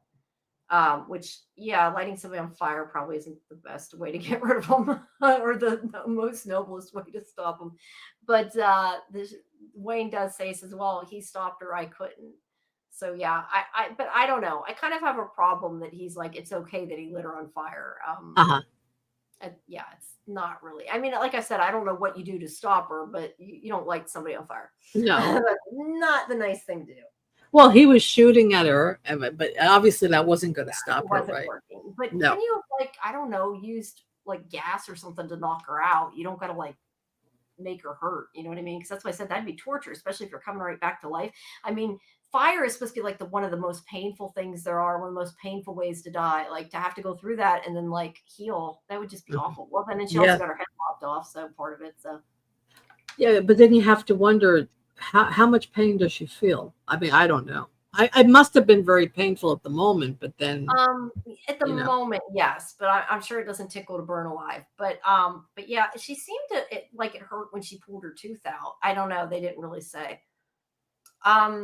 Stephen Ogg reminds. She did cry out though when she was burning. She did. Oh, okay, yeah. So she did feel pain. Yeah. Lil says Stephen Ogg, Blaine, reminds me of Clara, Donna, and the Man in Yellow. A combination of all three. A combination, okay, because I was going to say those are kind of very different characters. Clara, Donna, and the Man. Okay, I'm thinking, I'm taking it in. Okay, so the Man in Yellow seems to be bad as far as we know, but we don't really know. And Donna is Donna, and Clara. Yeah, okay. I'm not sure I see it, but okay. I'm trying to wrap my brain around that. My brain is too tired.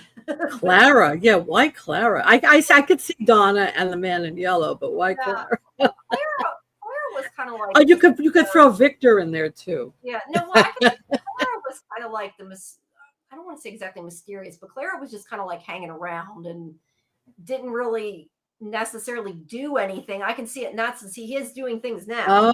I could see it like she just is kind of hanging around. Okay, and yeah, because she always pops up, right? Has knowledge that no one else has. Yes, that's true. That's fair. That's fair. Yeah, yeah. Yeah, Donna knows a lot too, and the Man in Yellow. Well, we know man yelled. Okay, I see it. I see it. That kind of makes sense in a weird way. Yeah. Yeah, it does. All right. So the governor comes in, and I think, let me see, her name should be up here, but I don't remember what it was. I don't know. See, the thing is, when you go on Internet Movie Database, you have to click on everybody else, and then they're really small pictures, and it's hard to stare at to figure out who the heck's who.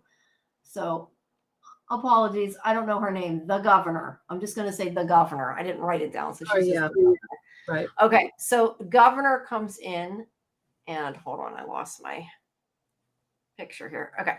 So the governor comes in, and she's like kind of mad at the sheriff. She's like, you need a plan to fix what's going on. And, the sheriff's been trying to do it, which is, semi-martial law, which is what he basically says, I've been trying to, and the mayor here is blocking me with red tape. And the CDC, what do you want me to do? And the mayor's like, he says, you're stripping the citizens of their rights, and now you're going over my head. That's a new low. So yeah, he's not happy with Wayne. Yeah. But he's like saying he should be allowed to strip their rights because it's a violent zombie invasion. So I do think and do want to make the point that the word zombie does exist in this world. I know, like in Walking Dead, there is no zombie, which was always kind of a thing, but clearly they know what zombies are. Yeah, they do. Yeah. So that's why I'm, just making a point of saying that's true. But Wayne's like, everybody's angry that we need justice and we need a way to control it. And I don't know. I think Wayne's wrong in a lot of ways, but I do think that they need some kind of plan. And I do not think putting them in camps and locking them up is the solution either. But I do think they need a way to, allay people's fears, I guess, a little bit. But so far, nobody but Arlene has done anything really that they have a right to do anything. I mean, I get that they maybe would, but I mean, it's like any other thing where you see like aliens or something. Like, even if she was bad, even if she did it on purpose and it wasn't because she was poisoned or whatever, one bad person, one bad alien, one bad zombie, whatever, does not mean everybody's like that. And so far, she's the only one that has caused any kind of issue as far as we know. So, yeah. No, I agree with you, but so many people are scared though, and they want reassurance that it's going to be okay. I think that's the issue. So by putting people in quarantine, it makes everybody else feel safer. Yeah. But it's not fair to the people that they're putting in quarantine. Not. And I don't really know what the solution is. I find it interesting because I just don't know what. Well, having a registry also is against privacy as well. Yeah, right? It's not fair either. But at the same time, I feel like I would maybe want them to register for the same thing. But is it really fair to force them to? No. Could you request everybody register? Maybe. But then I think, okay, if you were a reviver and it was a choice, would you register? Right. No. Because then people come after you. You don't do that. And so, also you're discriminated against. They right? are. And that's why I said I don't know. I honestly don't know what the answer is. Kids, Samuel says kids steal guns and shoot up places all the time. I'm not sure what that was in reference to. I think I missed something there. Oh, I think that's when we were talking about, like you said, how did the kid get the knife? Oh, okay. Right. No, that's okay. That's okay, Samuel. I just was trying to follow the train of thought, but Laurie got it. That makes sense. Yes, you're right. They do. But, and a lot of times when they get guns and knives, a lot of times, in all honesty, it's the parents' fault because they don't lock them up or don't teach their kids they shouldn't. I mean, I'm not saying it always is, but sometimes it is. And I think, clearly it seems like they need to be careful. If you died, what would be, okay, Justin says, if you died, what would be your first act upon being revived? That's a question that I never thought to ask myself. That's a good question, though. What would you do if you were revived? I don't know. If you still had to save your money, because otherwise I could do something crazy and take the little bit of money I have. I don't know. Yeah, I guess you would be like, okay, what's the one thing on my bucket list I never did? Yeah, so you just do I know I would really love to go skydiving just because I've always wanted to. And yeah, I would like to do so, or like go bungee jumping. Like I always, when I go to amusement park, I always want to go on like those things where they let you do the bungee jump, but it's always Uh-huh. like a crazy amount of money. And I'm like, no, I'm not going to do that. So yeah, I don't know. I'd probably maybe do something like that that I've always wanted to, that I maybe would regret that I didn't, which at some point I'm going to regret because I'm too old and I can't do it, I guess, I think. But let's rephrase it. What if you knew you could never die? You came back and you could never Oh, die. okay, that's if it came back and you could never die. Yeah, I still don't think I'd want to get hurt though, because otherwise I'd say, well, just then you don't have to, worry about paying for it. Just jump off a cliff. But that would be very unpleasant. So I, like I said, with her knowing her bones would break, I don't think I'd do that whether I knew I'd be healed or not. Right.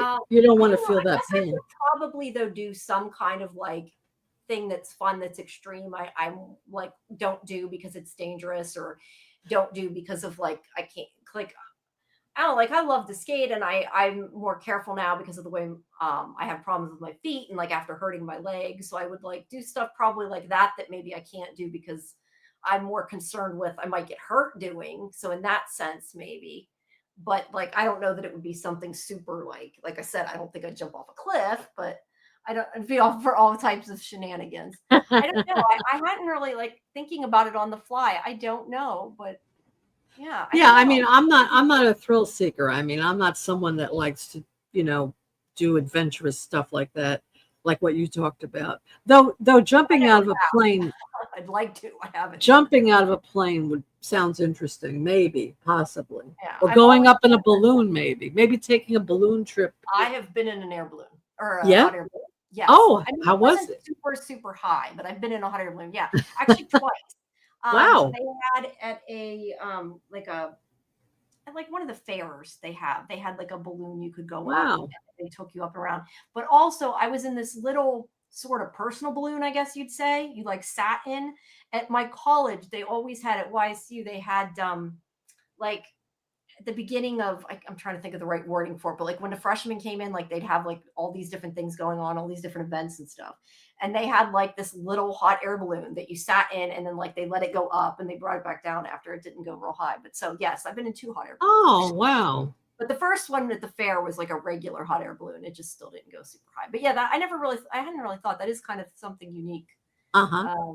So yeah, that would be Yeah. fun. But I don't see though. I don't mind heights, so that wouldn't. I don't think would stuff like that wouldn't bother me. But I don't know. I've just always thought it'd be fun to jump out of a plane. I mean, I would probably be scared shitless once I got up there, but Yeah. Yeah.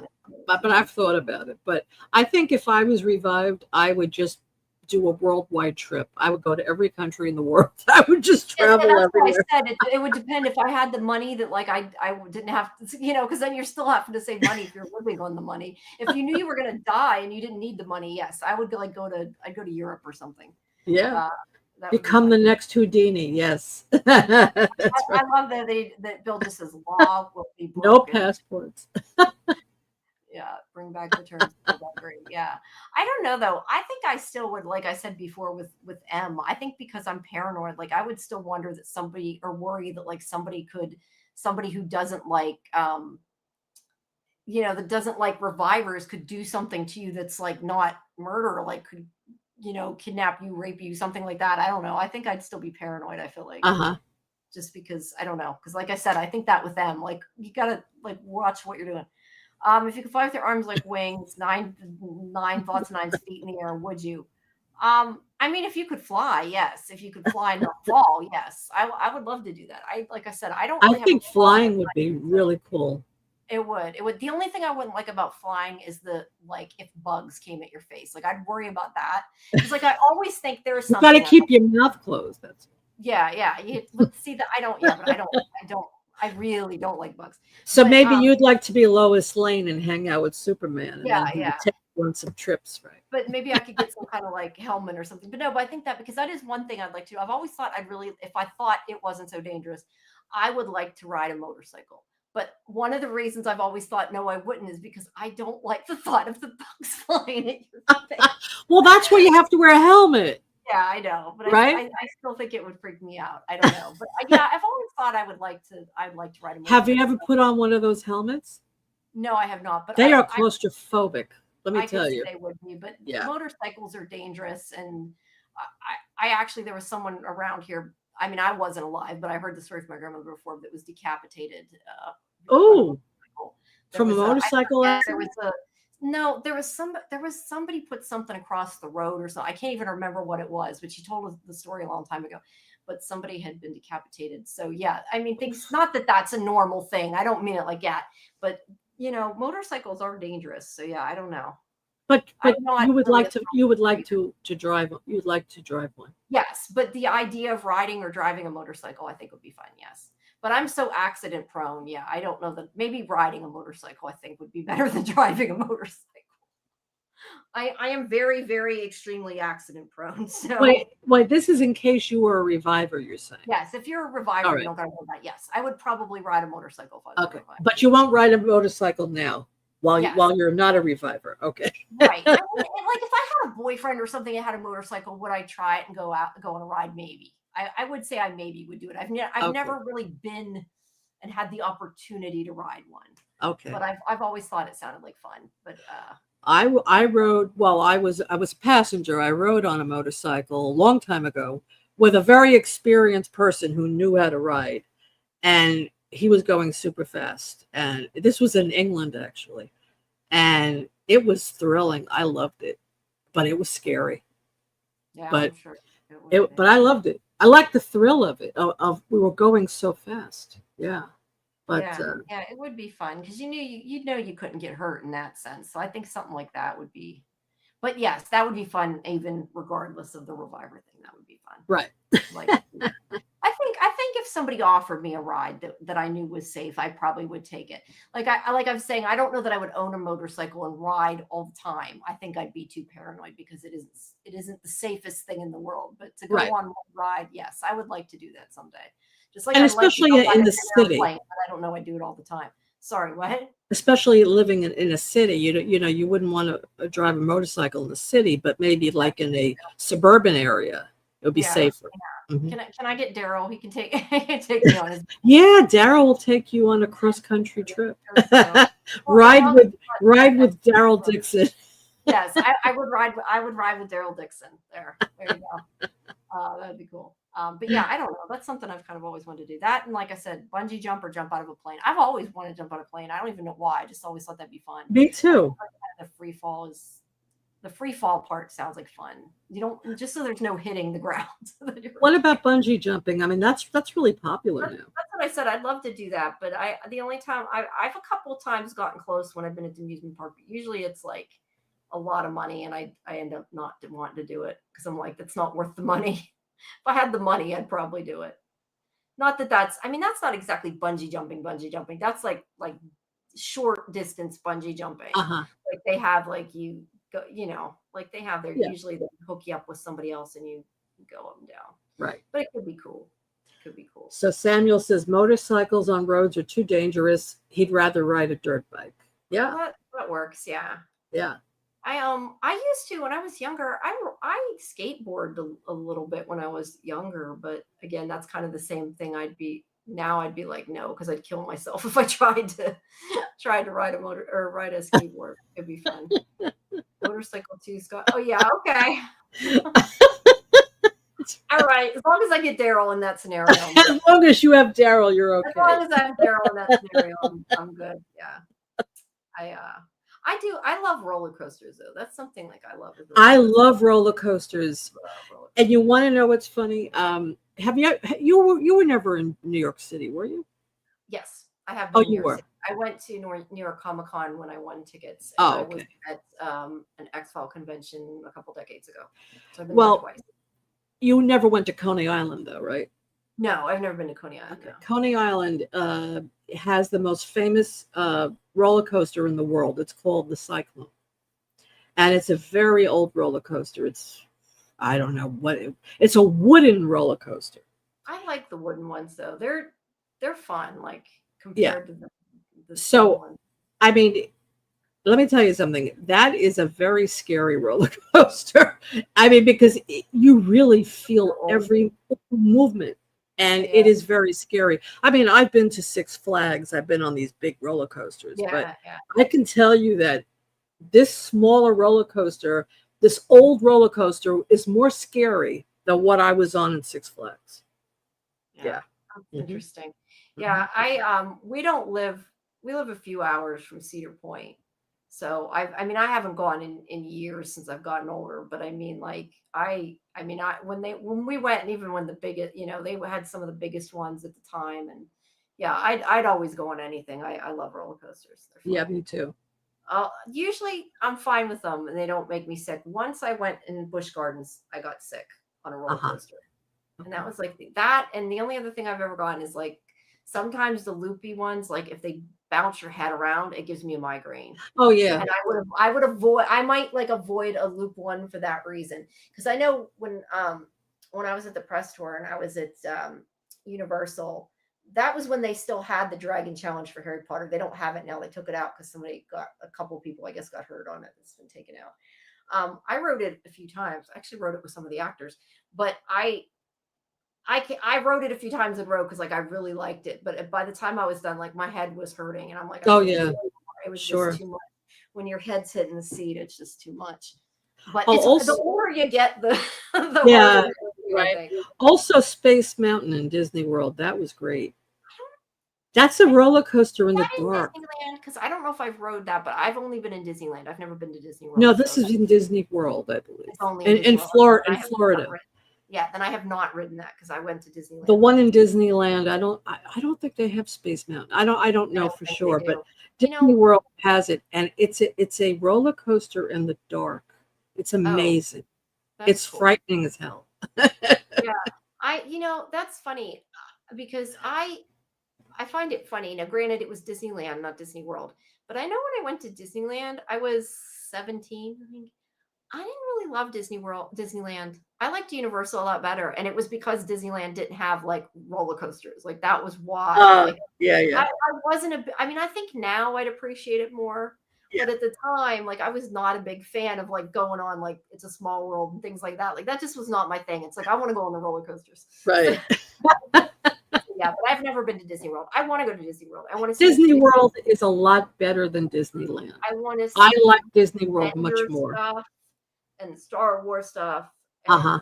Pandora ride. That's what I'd like to see. Universal. I was in Universal in Disney, actually in California. I was in both. Universal is in Florida and California. Yeah, I've been on in both Universals. They had a great Jurassic Park ride when I was there. That was so cool. I've only gone on probably the one you've been on that has the big hill and you get soaked. Yes, Yeah, that's the one. I like that. I didn't like it very much as some of the other rides just because I don't know. I think I didn't care for it just because it was short and you got wet. Like it wasn't, but it was cool short. That's true. And you get wet. But yeah, I like the different coasters. There's a lot of good ones there. But he's talking about the theme rides. Like I loved, and this was only in California, I think, the Indiana Jones ride. That was a lot of fun. Yes, Indiana Jones, and they also had Back to the Future, I believe. They had a ride of that ride. I remember E.T. Both places I think had E.T. E.T. Yes. That's like a fun, easy ride, but it was still fun. Yeah. I like that. I love how in the Pirates of the Caribbean, I love how like Pirates of the Caribbean. Outside, like the area, it seems like you're outside even if you don't. But yeah, but now I've been to the Harry Potter, the first two sections, not the newest one, but yeah. Also in Disney World, Epcot Center is great. I've never been to that, so it's amazing. They have replicas of all the major countries, and that's cool. So if you go in France, they have like a pavilion. So they have the France pavilion. You'll see the Eiffel Tower, and you'll see Notre Dame, and everything France is known for. You go to Spain's pavilion, you'll see what Spain is known for. Morocco, every country Or are they just like little like recreations of them? Yes, they're recreations of them. They're like little villages because Epcot is huge. So I mean, it's not just like a little area. I mean, it's like a few. I don't know how big I'd say it is, but it's like they even have restaurants there. I mean, they built a whole little city there for each country. It's amazing. Yeah, that sounds like fun. Yeah. I loved. Oh, Scarlett's here. Hey, Yeah, Scarlett. what I liked is, and we're getting really off track, but I think even if I wasn't like a Harry Potter fan, like I would have loved Harry Potter just because like going around like the town and that, like where they have Hogsmeade and that, because it's like it's almost like a movie set. That's what I Yeah. like. Yeah. So I enjoy that. I want to go to the new section that has all the stuff in it, and I think that would be a lot of fun. But have to somehow get there. It's going to be a while. Someday I'll go back. I went for press and I had excuses and reasons to use it for my work, so I went. Yeah, I absolutely. cannot afford it. So someday. All right, we're getting way off track. Let's get back to the show. So yeah, so the governor, her idea is about she says that they're not tracking them, that the problem's tracking, and that they need to be registered.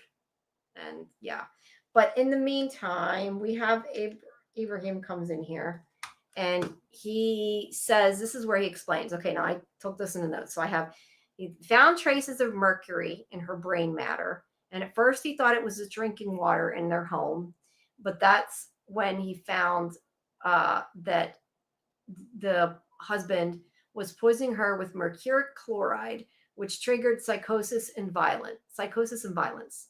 And Wayne kind of questions, he killed his own mother-in-law? And why did you not tell me this? And he's like, he doesn't want to, I guess, believe. He's like, you're just accusing him and he's dead. And Wayne's being bullheaded right now. Let's put it that way. Yeah. But Ibrahim is like, these people need to be protected. And yeah, they tried to kill Arlene. It didn't work. But he's like, this is kind of the big thing. He's like, name one time in history when camps have been better rather than horrifically worse. And that's kind of the idea. I mean, they're rounding them up in camps. It's awful fun. And that's what they want to do. And it's scary. But like I said, I don't know what the solution is. And I think it's, interesting to kind of think about what could you do that's morally okay? Or is the answer that you do nothing and you protect yourself? And I mean, I don't have an answer for that. But yeah. But let's look at one thing though. Like M found that guy. What is his name, by the way? The guy she's hanging. Who? What? Rhodey. Or whatever. Right, Rhodey. So they find they have a kinship with each other because they understand each other. Mm-hmm. So in a sense, all these revived people are living with living people who haven't gone through that experience, and maybe they feel very isolated, like that little girl. Maybe that little girl would be happier being with people who have gone through the same thing she's gone through. Yeah, that's why I'm thinking, like, rather than like a camp or something, couldn't they like take a town that's like not got a lot of people and, I don't know, offer those people apartments elsewhere so that, and money to take it, and like empty out a town and put the people in a town so they live together and they're maybe quarantined from everybody else you'd have to still let them visit the people or have people they love come visit them that wanted to. But I mean, that's the only idea I come up with. But you also would have to have some surveillance because they want to study these people. Unfortunately, they want to study them. They do. Yes, the leftovers. The leftovers. This show reminds me of the leftovers in that sense that the leftovers they didn't have their own community, but there were very few left. There were like a lot of people were missing, and there were very few people that were left over, quote unquote, left over. So yeah, I don't know if putting them in their own town is a good answer because then they're isolated from everybody else, and they're kind of ostracized in that way. Yeah, I personally don't think I don't like the idea of the camps. No. I think registration is important because they do have to know what's going on with these people. I think it's important to have like maybe medical checkups to see if they're okay, things like that. But I don't agree with putting them in camps. No, I definitely don't agree with that. But it just, I don't know. It kind of makes me think of like the Holocaust and things like that. Like yes, the registration and the Yes, that's right. And I know that's what they're trying to evoke is that kind Right. of thing. Right. But yeah, that's why I'm saying I don't know what the answer is. The only thing I mean, coming up with saying a town, I'm saying that because at least they're not prisoner. Like, I mean, if they like actually had like a town with houses and they're like, you can live here, like, the community help pay for it or something, and you can stay here and at least you're safe and the people can't come and hurt you and you can't come and hurt us. And, at least we can live in harmony. I don't know. That's the only thing I can come up with. It's not the best idea, but yeah, offer them free housing and benefits in exchange for giving up some freedoms. And that's what I'm kind of saying, because the thing is too, is that it's for their safety as well. I mean, it's not just for other people's safety. Like, they're not safe. Just like that's that, right. School, that kid's trying to stab the little girl. Like, how awful is that? And yes. kids. So clearly it's going to be, they're about to start tagging them like cattle and wildlife. Yeah. It's bad, but that's what this, I think, is kind of paralleling that kind of stuff. And it's paralleling the Holocaust because and it's interesting discussions, I think, to be had. I mean, people had to register. They were put in camps and they were branded with numbers. So so it's all, it all happened, right? Yeah. So I don't know, in this situation, the only thing that's different about this is that it's not that except for the kids at school, I mean, most people are not hating on these people. They're just afraid of them. They don't understand. They don't understand how they can come back to life. There must be something different about them. So from that point of view, they're looking at them differently. But just because one, like that Arlene, was very violent, I mean, none of the other ones have shown any kind of aggression. So I don't see a reason for putting them in a camp. I mean, I can understand you want them to have medical checkups and to be observed a little bit, maybe, but Well, yeah, that's why I like the idea of I like, that's why Samuel liked their idea. Like, maybe if you give them free housing, they'd be willing to do some of that and let you, at least get information. I mean, they have to wonder things too, right? Yeah. But like I said, I feel like it's not just for the non-reviver safety, it's for the reviver safety. Absolutely. I don't know if that's the answer or not, but that's the only thing I can come up with is separate them, but not in a bad way. Or is there a way to separate them not in a bad way? I don't know. But it's like you said, they then also have their own kind, I guess, in a way to connect with as well. So yeah, I don't know. Arlene ain't taking no tag. No, Arlene ain't taking. Kelly said about Shark Week. Yeah, because the governor mentioned Shark Week. Yeah, I think she did. She did. I don't have it in my notes, but I do think she said something. Tag them and track them. Yeah. I mean, it's. Oh wait, I do have that in there. Tag. So marking and tag them and track them works in Shark Week.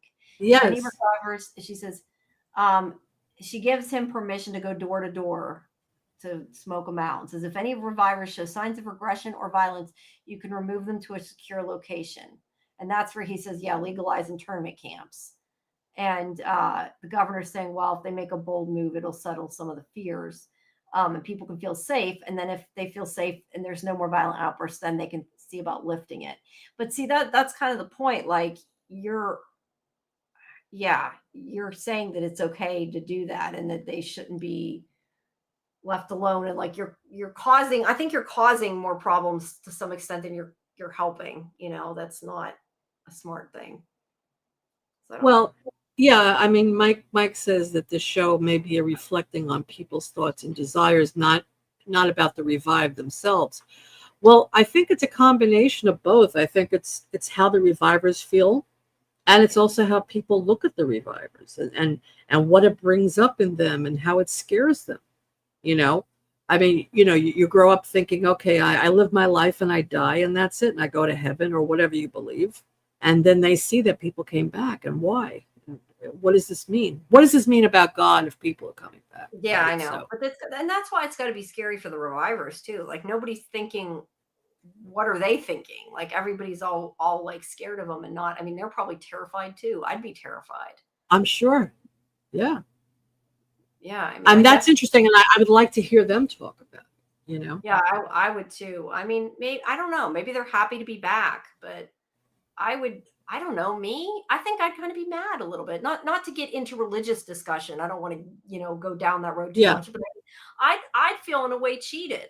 Like I'd feel like I was supposed to go to heaven, and now you're making me live in this hell again. Like, I mean, comparatively, I'm not saying that my life's But hell. I mean, yeah. But if you died and you didn't want to die, and you died, Yeah, and then you I can't. said, I guess it would depend if you wanted. I mean, you'd be happy to be back with your family, but at the same time, you kind of miss something. I mean, there's shows where they, you know, kind of talk about the idea, like with vampires and stuff, like the one thing that they don't get to do is die. Like to some extent, that's something that you're supposed to do, and like you're missing out on what comes after. Uh-huh. So yeah. But the thing is, what if people like, okay, let's say somebody did unalive themselves, right? Yeah. So, and then they come back. Yeah, They could be very angry, like, I didn't want to be here, and now I'm back. But let's say it was somebody who was dying of cancer and they didn't want to die and they were having a hard time with it and the family didn't want them to go, and then they come back. They may be celebrating and tap dancing, you know what I mean? So we don't know how these people feel because no one's talking about it. I just know I wouldn't want to live forever. That's my opinion. Yeah. That's like a vampire. You don't want to be a vampire. But let me ask you, how many revivers have we met so far?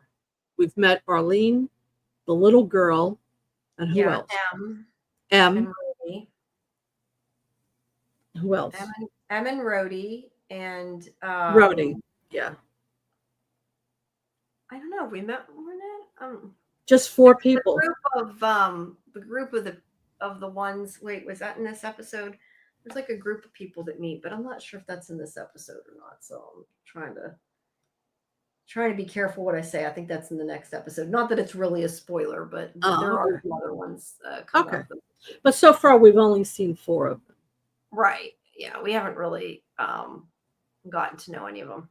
The guy in the cabin with the axe. Yes, the guy who was in prison. Oh, yes, right. Yes, that's 5.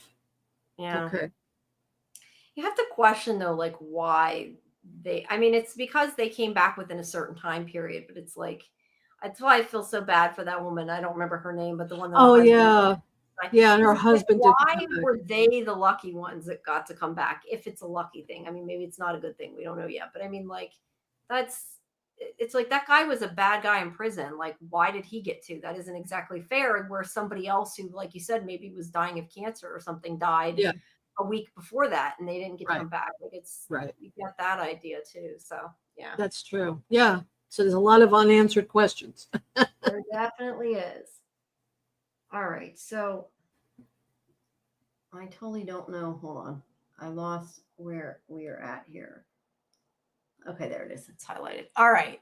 So her idea is you need to track them, and like she says, if they do something violent, you can move them to a secure location, and if it stops, then we can talk about lifting the ban and everything. So she's basically giving him carte blanche to kind of do what he wants a little bit.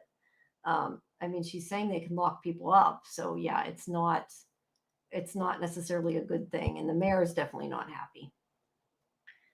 So then we go to Dana talking to Nella at the bar. Thanks her for watching Cooper. And I have to say, I hope that when she babysits him, it's not at the bar, but nobody has actually answered this question. I know.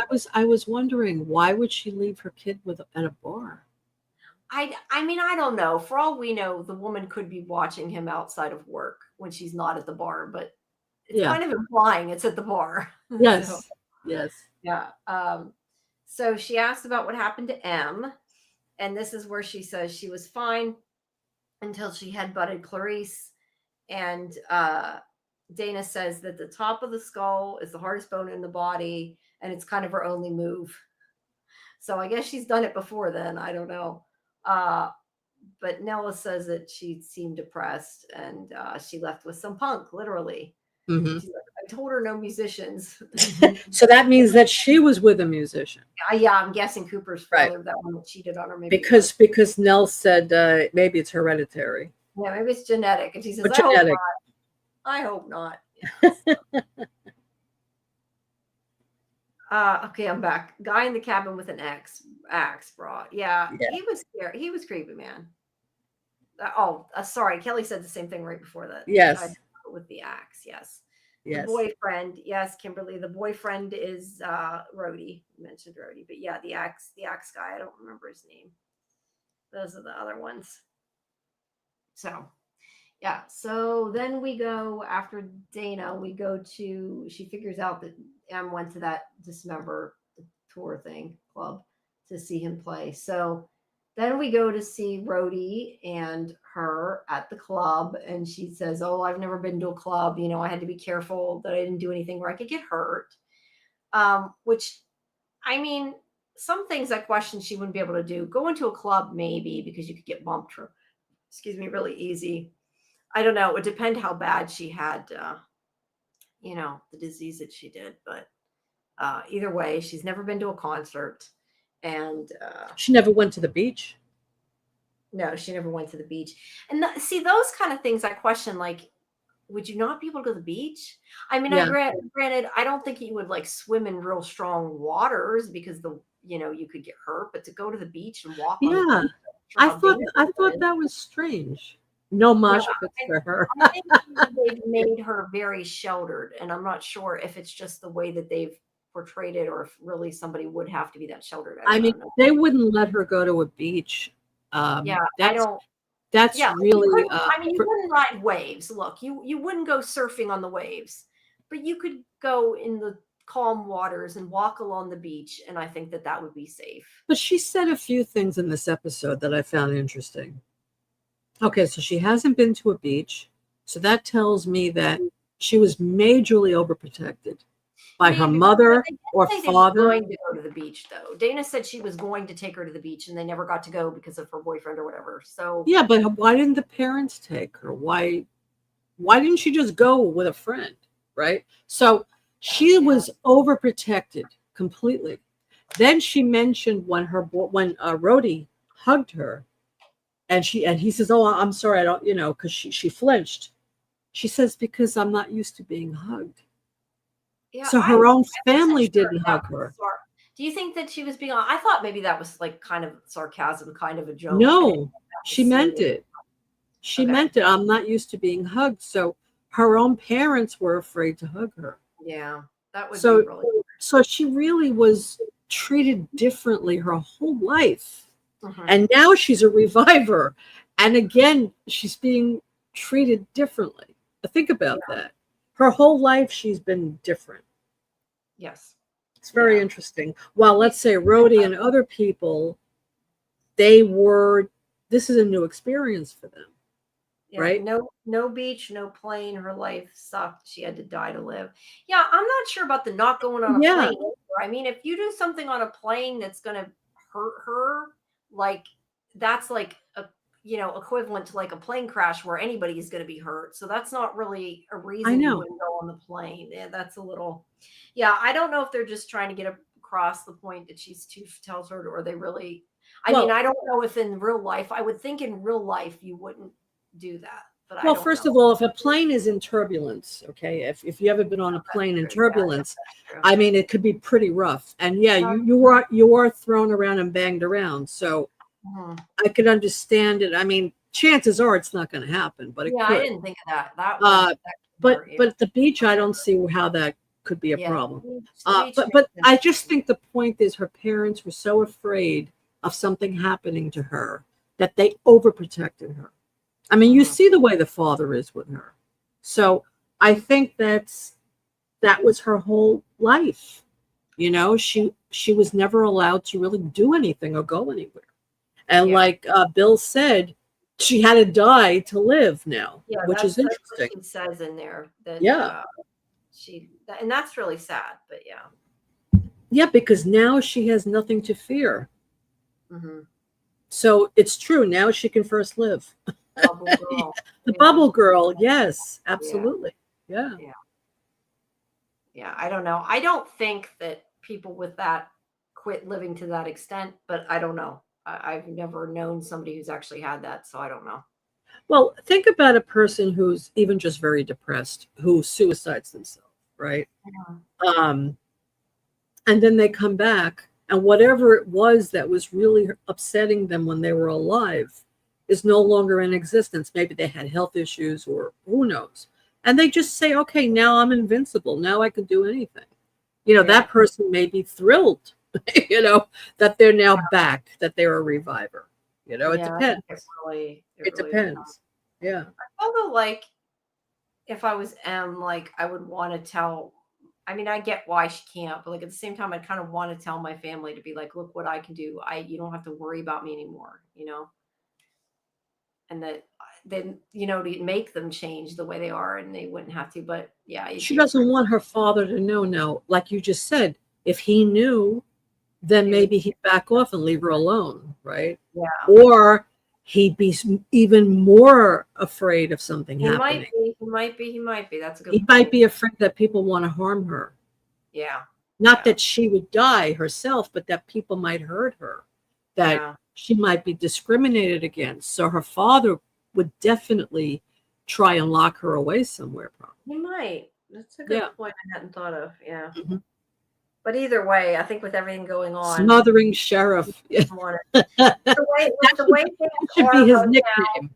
yeah, with the way things are right now in their world and the way he acts, I definitely don't think you'd want to tell him. No. Like in a normal family, would you tell your parents? I Yeah. guess, well, it would depend on your parents, but often yes. Yes. But I would not. Yeah, I wouldn't tell him. No. No. So she's That's at the why she said, "Don't tell Dad." yeah, yeah, don't tell that. Did we discuss how that family now knows that she's a reviver? I'm thinking the dad is going to find out from them or something. We hadn't gotten to that yet. We kind of touched on it earlier. But yeah, that was Dana's fault. And I definitely think that's going to bite her in the butt later. I think that was a big mistake. I think she got too emotional when she shouted that. So Well, she thought that they were involved in her death, she right? did. But I think that, I don't know, like, maybe she should have said you attacked my sister, you hurt my sister, or something, just in case she's wrong. But I get it. She thought she was right and she didn't think before she said Right. it. Right. But I mean, what if she screamed it and somebody in the precinct heard it though too? Like, that's why I'm saying, like, she could have worded it a little different. Oh yeah. So yeah. Well, I All think right. Dana is under a lot of stress. Yes. Yes, she definitely is. With good reason. All right. So he's having his concert. He cuts himself open because, you know, he can. Oh, And this scene I thought was horrible. this is again where, like, why would you do that, like, to yourself? Like, you heal, but it's got to hurt like hell. Like, what would be the point? Although I don't know, maybe if you heal really quick, I know they said there's like a rush when they regenerate. I don't know, maybe if you heal quick enough, maybe it wouldn't be. Did they say there's a rush when they Yeah, he heal? says something about that when they're on the bridge. Ah, I think it's when they're on a bridge. I mean, I don't know. Maybe if you healed real quick, maybe it wouldn't be exactly the same thing as pain. I really don't know. I mean, I think about, like, you get a tattoo. Like, a tattoo hurts, but it's not like a bad hurt. But I would still think something like that. Well, some people think it isn't. I mean, it depends. I've right. gotten tattoos, and I'd still get another one. But, like, I don't know if I don't know that you'd want to. I still feel like you wouldn't voluntarily want to do that. That it would hurt, but I don't know. Yeah. Yeah. It may be for the rush, it's worth it. I don't know. It's creepy, whatever it is. And she does look a little weirded out at first when he Oh does it. yeah. She's She like, and then does. everybody's like, yeah, when it heals, and then she's like, yes. Yeah, Rhodey is as reckless as M. I agree. Totally, totally, totally. M is in trouble now. The dumb Czech family still may leave her alone, though, being afraid of Anthony. Yeah, I guess we'll have to see if they follow Anthony's demand. We'll have to find out. But yeah, she's at the club, and when this happens, then Anthony sees her. No, this is Andrew that sees her, right? I'm getting them Yeah. now. I'm getting them mixed up. Andrew. This is Andrew. Yeah. For some reason, my notes say Anthony. Andrew grabs her because he wants his drugs back, and he's after her. And you know, Dana didn't actually have to intervene, which I thought was interesting, because Rhodey's like on the mic, hey, they're attacking my girlfriend, and like everybody in the club is like, because he's the guy, you know, he's the one at the club, so they were going to like go after him, and I think she would have been safe. I think they could have got out there. I honestly feel like maybe Dana should have not done anything, especially because of the way M's been treated. Like, I don't know. Was it a good thing or a bad thing what she did? If she would have been safe, but I guess you wouldn't be able to tell that she'd be safe after that, though. Like, you'd still worry that he was going to come after her later. So I guess it makes sense. Right. But yeah, they do stop. But then whenever the other brother Adam there's Andrew. Whenever Adam goes towards her, she grabs him before he can do anything. And instead of finding a weapon, she finds a buttload of drugs. And she, cuffs him to take him away. And she tases him. And he's like, well, Andrew here's like, you're going to regret this. And she says, no, he's going to rap sheet. He's got 3 strikes. He's going to be the one who's going to die in prison and going to regret it. And, she could tell him, he tells him he can join her whenever he is, arguing with her. So yeah. He's one scary looking dude. This guy. He is a scary looking dude. You're right. You are right. All right. So they run away. They get to the bridge. He asks her, she's like, are they the ones that killed you? She doesn't know. Do I have? Yeah, I guess. I think and then they have their first kiss. Yeah, I don't know why. I just got a picture from there. I thought I got a picture from kissing. It must have been because I was thinking of the promo shot and thinking I had it and I didn't. But yeah, she kisses him, and so yeah, they're getting along well. And then back at the precinct here, Adam is saying she had no right to search him, and she's like, you idiot. I didn't. You threatened somebody, and I was looking for a weapon. It's not my fault you were stupid and had drugs on you. Right. Right. And he's like, my brother isn't going to stand for this. And she's like, that's what I want to happen. So she's like, you're going to call him, and you're going to tell him that I'll make a deal with him. And he's clearly scared of his brother, but he finally agrees to do it. And she talks to Anthony, and this is where she says, that we're going to make a deal, and you stay away from my family, I'll stay away from yours, is what she says. And she's willing to not only let him go, but give him back his drugs if they stay away from them. Squid pro quo again. And she's like, you have no leverage. I know everything that's going on. And then of course she's dumb and says, and I know you killed my sister. Yeah, no, she should not have said that, because they're like, what? What? She was a reviver. Like, what the fuck? And then that's where she's like, yeah, right. And your brother said another Cypress would die. And he says, yeah, he probably meant your mother who died. I don't know. That's weird. I think he knows. Andrew knew. Maybe. Because Andrew must have been involved in her murder. Maybe. I don't know. He was know. Involved. I think so. I feel though, like whatever it is, I don't think we're going to get an answer anytime soon. I don't think this is like something that's going to be solved in the next episode. Samuel said his brother's name is Adam. Samuel Adams. Let's go. Yeah. So I think that Andrew guy is, I don't think he actually killed her, but I think that he's involved somehow. He knows something. He might be. But anyway, Anthony agrees. Or at least he says he agrees. We'll have to wait and see what happens. And then this petri dish that has the water in it, clearly there's something growing in there. So yeah, something is in the creek. I don't know. We'll find out. We don't really see much more other than he opens the petri dish. Yeah. And then we go to Dana telling Cooper goodnight. And then we go back to the bridge. And this is the scene where, like you said, he says, am I hurting you? And she says, no, I wasn't hugged a lot. She says as she's gotten older, she breaks less frequently. And this is where he says, just because you broke a lot doesn't mean you're broken. Yeah. I like that line. That's a good line. line. I like it too. And she talks about all her surgery. She had her back operated on. She had her leg operated on. She called it a rodding surgery. I've never heard that before. I know she means like got rods put in, but at first I thought she said rotting surgery. And I'm like, yeah. No, which with this show maybe would make sense, but no. But yeah, she has a lot of plates and stuff, and she says, she couldn't go through for port security, but has never been there, so she wouldn't know about it. She wants to go to the beach. There's a question. She wants to go to the beach. How about that? We talked about what would you do if you were a reviver and came back. Where would you want to go if you could go somewhere? And I'd say if you didn't have to worry about the money, where could you go? I want to go to Europe. That's where I want to go. Yeah, I want to go to Europe too. I'd love to go to Europe. I want to actually travel the world. I want to go everywhere. Yeah. No, yeah, that would be fun if you had the money. Though, I don't know. Would you go to the moon if you could? Because I know no. Some of I have no interest. I don't know. I think maybe it would be cool. Depending how long the trip would take. I think Mars would be fun though. Yeah, that would be cool. Yeah. I feel like if somebody said to me, "Do you want to go to the moon? All expense paid." I don't know how long it took them to get there though, but I know like wasn't it Katy Perry went? Some other people went. I forget, or were going. I forget. I don't know. There were some famous people that were going. I didn't pay enough attention to it. A lot of them are going to Mars. I know that.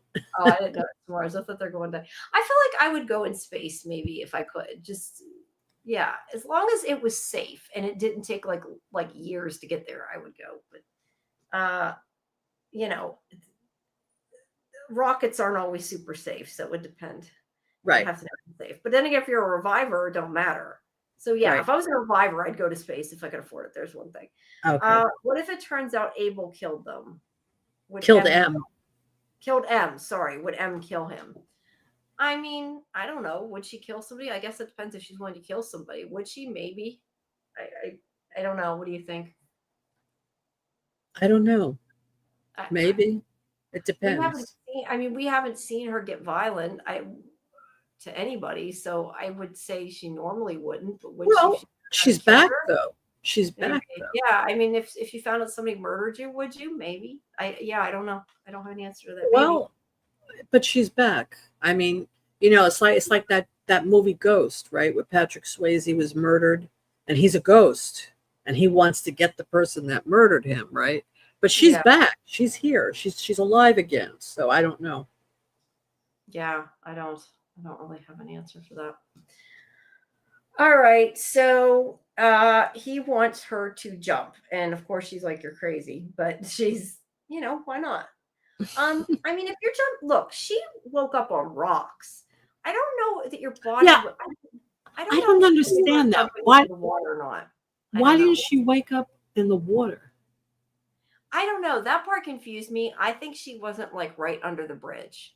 Because yes, otherwise she would have woke up in the water, and she clearly woke up on rocks.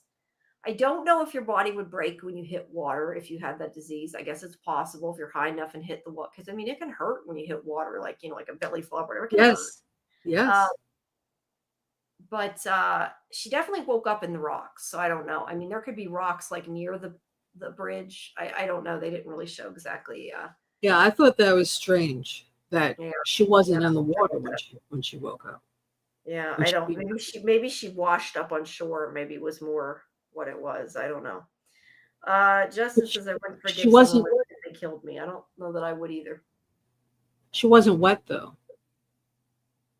Okay. She wasn't wet. Well, that might be just something she hadn't thought through though. That she like when she's trying to figure out what happened, because it's just like she said her bones weren't broken. She like didn't think about that till now. So I don't know. She might have not thought about not being wet. But yeah, if she jumped off the bridge, I would think she would have landed in the water. And I don't know if she would have died from it. That's the one thing. Like, people jump off a bridge, but I think to unalive yourself, it has to be a pretty high bridge, doesn't it? Or you have to know how to swim, one or the other. Well, no, it's also once your body hits the water, the impact of it would kill you. Because then it's like the water is like cement, if you think about it. If you're falling from a huge you'd have to be a certain height though, because like if you jump in the water and you're not too high, you would just like hurt. Yeah, I guess. Yeah. You'd have to really jump from pretty high height. I don't know. I've never jumped off a bridge, but I mean, I know people also dive off of bridges. So, it would really depend how high the bridge is, I think, and how high the water. That's true. I guess it would have to depend on how high it is. Yeah. But yeah, and like I said, how deep the water is. I mean, if you jump off a bridge into like a shallow water, yeah, that's not going to work. No. No. But she jumps, and this is where she also sees that Blaine was on the bridge there. Now that's the thing. Here's Blaine on the bridge. His hair is short. He doesn't have the long hair. So I'm assuming that it does look like short hair. Yeah, his hair is short. So I'm assuming maybe he became this cult leader after Revival Day. I don't know. I mean, he could have been, but that makes me wonder if it's just they changed something and didn't fix it. And the reason why I say that is like, unless they purposely put him in a wig, because he said how like that was his real hair. He had said he had grown out his hair, and then he fit for the role. So like he really has that length of hair. So I have to question, like, did they purposely put him in a wig so it's not, or something? I don't know. It kind of looks like it's possible it's the way they took the picture, but it looks like he's got like curly hair almost. I don't know. It's an odd His shot. hair looks different. It looks like a wig. Yeah, it He does. I don't definitely know. has short hair.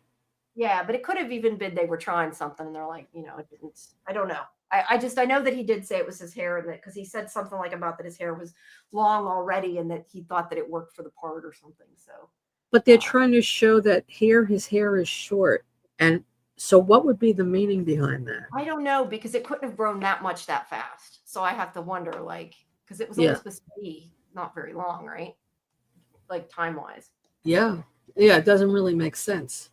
That to me is more likely either they were trying something with the prop department or the hair to makeup department. They changed their mind or something. I don't know. Or it's the Bill says good Blaine, evil Blaine. yeah, maybe. Yeah, I don't know. maybe. Maybe he has a twin. Maybe it's not Blaine. Who knows? Yeah, Someone else. maybe. Right? Maybe. I mean, I it don't looks know. like him, but like you said, maybe It's it's a definitely twin. Stephen Ogg, but other Yeah. than that, I don't know. Well, now she's remembering this now. She's Remembering. and that's true. It could just be like, look it up. But wait a second. Go Yeah, back. I know. I went too fast, and Yeah. I swear I got a good picture of it, but I didn't. This is where you realize, although you can't tell from that picture, because I thought I got a better picture. I mean, I think that that's what's in her journal, what she's drawing on her wall, Yes. right? Is Yes. the view behind, in between her hair. Yeah. Yes. All right. Which is a really cool shot, actually. It is. That's not a good picture of it, but it was a cool shot. I just didn't get the right moment. So what is his involvement? He was there. He put a flashlight to her, which is strange. Yeah. I wonder if he's an ex-cop. That's interesting. Although Because who's gonna? I don't know that you usually go for. Well, I mean, you could, I guess. He could be like an ex-cop. Yeah, I don't know. Because Wayne knows him pretty well, it seems.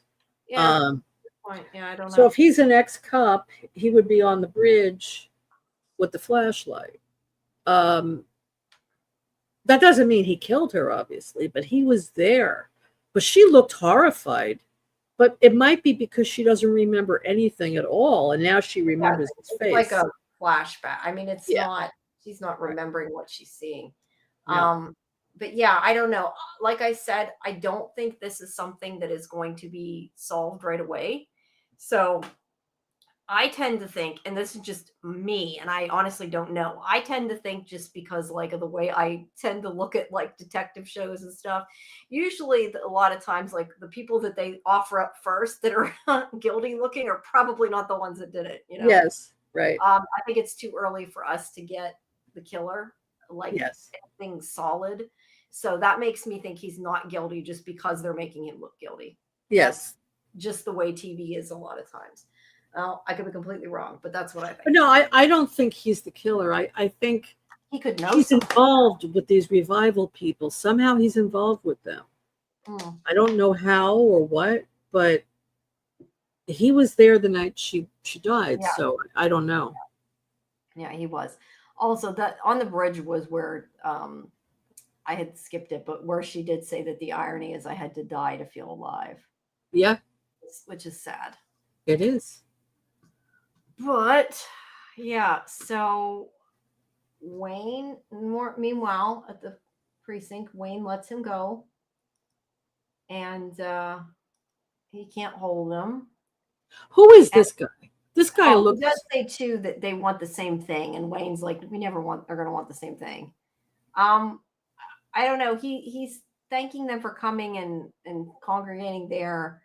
And he says he's ready for a holy war. I don't know. This kid is just somebody who's, I don't know, but I kind of wonder, it almost seems like he's somebody maybe who is one of those people in a TV show that like is dangerous, is kind of like already sociopathic and needs a reason like to join like this group and become like a martyr, to do something wrong. I don't know. I just think of like that guy, like where if they need a suicide bomber, like he's going to be the one, you know what I mean? I don't know if that's making sense the way I'm explaining that, but like, he seems like maybe he's somebody that is like looking for a place to belong, and he's going to end up doing something. I don't know. That's why I feel like that. I have no idea. But he looked nervous to me.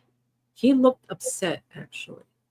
I kind of did. I assumed he was there for them, though. For Blaine. I don't know. I think he was there for Blaine. Not to be part of the group, but maybe he knows Blaine or something. Maybe he thinks Blaine killed him. Who knows? Yeah, maybe that's right. Like, you killed me. I don't know. We'll have to see. I assumed he was definitely there for Blaine or the group. I don't know, but he was definitely there for that. He may be the real leader of Blaine's group of Wolf in Sheep's Clothing. I don't know. I just wonder, like I said, he's like somebody who's looking for, I guess the best way I can think of to describe what I'm thinking, because I'm not doing a good job of explaining it, is like somebody who's looking for a cause to follow. Like they're looking for something like a cult to join because they, they're kind of messed up. I don't know how else to say what I'm thinking, but you kind of get what I'm saying. No, I know what you mean. For whatever reason, that's what I see when I see him. I have no idea. Okay. We saw him for like 2 seconds, but that's what I thought. So yeah, I don't know. He looks maybe a little creepy. At least to me, he looked kind of creepy the way he was like loitering. He looked creepy, but I also thought there was more to it than that. Oh, I definitely think there's more to it. Yeah. But yeah. Have to see. And then Stephen Ogg is standing there, all smiles that all these people are welcoming him. Right? Mm-hmm. They're all there for him. Yep. Because he's the cult leader of these people. Yeah, he definitely is. But I have a feeling Wayne knows him from before, because he said, "You and I don't want the same things." That they know each other. So he may be an ex-cop or somehow in law enforcement in some way, I think. Or it could be somebody that he arrested. Maybe he was like a homeless guy or something that he used to throw in the drunk tank. I don't know. I'm just spitballing. But yeah, I know. Don't know. We shall find out. Whoop. Didn't mean to do that. We shall find out. Well, the fact that he was on the bridge with the flashlight. I think the fact that he was on the bridge is interesting, and I think it's probably significant, but I don't know that I think he killed him. Right. No, I don't think he did it. I just think that he happened to be there because if he was in law enforcement before, maybe it's just a habit to check people. You have a flashlight, Yeah. That's what I'm thinking. Yeah. I don't know that he was doing anything wrong. We don't know. Having a flashlight is not against the law. No. So. I mean, it is creepy to have someone come up to you like in the middle of the night with a flashlight. Yeah, but it could be like he had a flashlight because it was dark and it was hard to see. And he's like, "What are you doing? Are you okay?" Like it could have been something like that, Yeah, of course. But how many people go walking at night? I mean, that's a place where people have cars, right? He is a scientist. That's interesting. I don't know that I see him as a scientist, but I guess he could be. He's a mad scientist. He's a mad. Hey, maybe he created the revivers. I don't know. Maybe. Well, he obviously knows about this virus, right? He knows something. He knows something's going on. Is it a virus, or are you just like?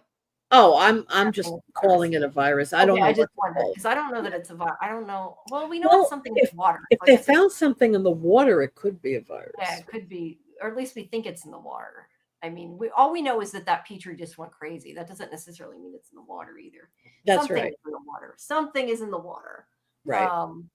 But yeah, something's causing this. I do hope that they tell what caused it sometime soon. Like I said I think this was last week I said this, or I might have said this on our Tuesday show. I can't remember. But like Walking Dead, we're never going to find out what caused it. They said that we won't find out what caused it. That wasn't the point. Right. I want to know what caused this. And I hope that. Well, like in The Leftovers, we never find out what caused it. Yeah, and to me that makes sense. I think that's important. Well, yeah, but the show is not about that though. The show is about how people deal with having people leave them, going through the grieving process. That's what the show is about. No, you're totally right. But somebody like me who loves the mystery aspect of the shows, I want to know. I'm just saying. Yeah, I understand. But that took a backdrop. This is different. This is different because this is affecting people right now. Yes. In The Leftovers, what happened was 98% of the people left and only 2% were left. So we're dealing with the 2% that are still alive that are left there. So we don't really need to know the answer. No, because that's. But here we do. Yeah. Mm-hmm. Yeah. All righty. So, guys, what did you think of the episode? Do you have any questions, first of all? Yes. Any comments? Anything you'd like to say about it? Yes. Anything at all? Good, bad? Yeah. Nah. What do you think about it? Yeah. Episode Let's one, see. 7.7. Okay, so Episode you're 1, like, 7.4, episode 2, 7.6, and episode 3, 7.5. okay, so it's around the same range. So Bill rates it so far about a 7.3. Yeah, I would maybe rate them higher. I don't know that I could separate them well to rate, just because when I watch them, I watched the first 4 altogether, so it's kind of hard for me to like separate in Yeah. my mind which was which. But yeah, I would probably give them a little bit higher than that. Overall, I think the series is like an 8.5. I Uh-huh. really like the series. Maybe close to a 9. I really like the series actually a lot. I think it's fun. It's different. I mean, like, I know that and I've said this before, I know that like the premise is a little tropey, because we've talked about it. There are a lot of shows where people come back to life. Yeah. But that being said, it still seems different. Like, there's enough of the story that's unique, and that it's got me really interested in it. It's got a Uh-huh. good cast. Yeah, so I'm enjoying it. Well, my favorite Bill episode wants is the more first. Arlene. Yeah. Yeah, we need more Arlene. My favorite is the first episode, actually. Yeah, That I was think my I probably favorite. like the first one the best. I Yeah. think too. I It kind of think establishes I everything. think we need more, like we saw all these people revive. You know, we don't know who they are, but we see them come back in the graveyard. I Mhm. think we need more of that, because people want that from this show. I think they want more, like Bill says, more zombie Arlene. They want more action like that, which I hope we get, because we want to understand these people. You know, what happened to you? Do you remember being dead?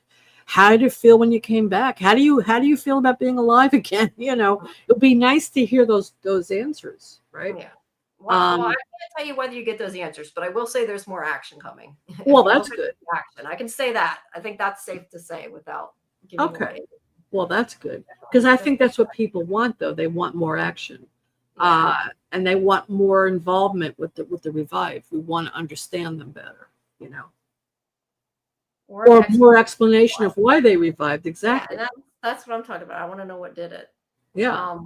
But it sounds like, from knowing about the comic, at least what I've read about the comic, not that I've read the actual comic, but there is, my understanding, it sounds like a beginning, middle, and end that have already been written. I mean, again, not that they're necessarily going to go by the comic, but I'm just saying, like, there is an end that they've decided. It's not like Yeah. it's going to be open and go forever and they don't know where they're going. They know where Right. they're going. Right. So yeah, I really do want to try to get the comics and read them, but then again, there's so many shows I want to watch. I haven't had time. So I kind of say that, I'm like, am I really going to? Am I really going to have time? Like, I plan to it, and I think I'm going to, but I also say I'm going to watch this and I'm going to watch this, and guess what? I haven't watched them. So Right. I guess we will see. Mike says explanations would be good. Yes, absolutely. Explanations would be good. Yeah. Well, there might be something in the water. I mean, you know, he's looking at something in the petri dish, so possibly. Yeah, it's a wait and see, basically. But yeah, I like it. I do like the show. I do hope, like you say, there's more going to happen, which is good. Because they kind of build this show as, I don't want to, not a zombie show exactly, but that people are coming back to life, and that it's going to be somewhat macabre, right? And so far, that really hasn't happened. So, yeah. So we'll see. We shall see. Alrighty, so guys, tell us, you know, what did you think? So Bill told us. What do the rest of you think about it? Anybody? Anybody? I think everybody's just hanging out. Yeah, I think everybody's kind of Everybody's pooped. winding down like I am, like we are. Yeah, I think so too. How late were you streaming last night? Like, I can't remember. It was definitely past 3. We did 4 hours. So oh wow, I had no idea. Wow. Yeah, 3 a.m. I don't know how we did that. I like I said, I've done it too many nights in a row. That Yeah. is honestly the problem. It's not that I can't stay up till 4 or whatever. It's that I've been doing it night after night after night. And that's a problem. And Yes. I today, like, I know you were writing me, like I saw you, I'm like, oops, I never said it. I like fell asleep on the couch and then I'm like, couldn't wake up. Oh, And I'm like, wow. really need to, yeah. So I need to like, I'm not going to stay up late tonight. The problem is a lot of times I live stream. I told Scarlett this. A lot of times I do the live stream and like it wakes me up, and then like when I go to bed, I'm wide awake. Yes. So like I have to go watch TV or something for a while to like get back tired again. But I don't know. Tonight, I think I'm okay. I can just. Yeah, because your adrenaline kicks in. Yeah. And then it's hard to go to sleep. And last night I was like at the point where I was like silly because I was so tired. I was like acting silly. Kimberly says, I thought it was entertaining. It's an interesting show. Mike Woe also, they said it's interesting episode. I enjoyed it. Yep. Justin loved it. Wow. Said gives it episode 3 a 10. Wow. Wow, you really liked the episode. Yeah, Justin really liked it. Yeah. I think it was good. I really liked it. Like I said, overall as a whole, I like the show. I think it's good and it's different, and it's not. You're right. It's not really a zombie show. I mean, I wouldn't categorize it as a zombie show, but another show that just started. The government should start reviving people. Literally, that's funny. Bring people back.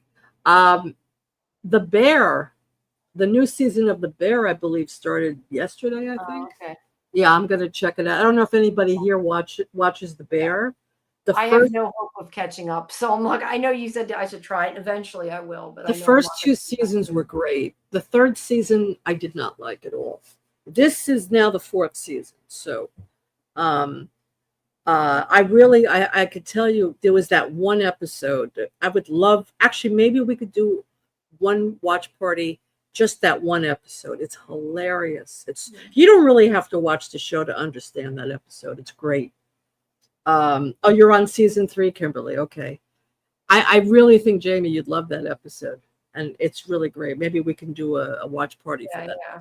If I have time, that'd be cool. Yeah, the holiday dinner. Yes, Kimberly. Wasn't that amazing? That was one of the funniest things I've ever seen on TV. I loved it. It was so over the top. Jamie Lee Curtis was so great. She plays this narcissistic mother who's like having a breakdown, and she's cooking Christmas dinner. It was great. Yeah. Yeah. Would you like to see it again? I would. Try it. Yeah, it seems like there's so much coming out though. Like, yeah. Sandman comes out in 5 days. I gotta get that review done. I gotta watch that. And what else? Institute's coming out, obviously. Oh yeah. Yeah, Kimberly, there was a lot going on in that episode, and they had a lot of guest stars in that episode. Bob Odenkirk from Better Call Saul. They had from American Horror Story. What's her name again? Oh, I'm blanking. I don't know. You talked about it last time. I just don't remember. I can't remember her name. They had Sarah Paulson. Thank you. Yes, Sarah Paulson. And the comedian from SNL. I don't know what's wrong with me tonight. I can't remember anybody's name. John Mulaney. John Mulaney. Thank you, Kimberly. I would never know that.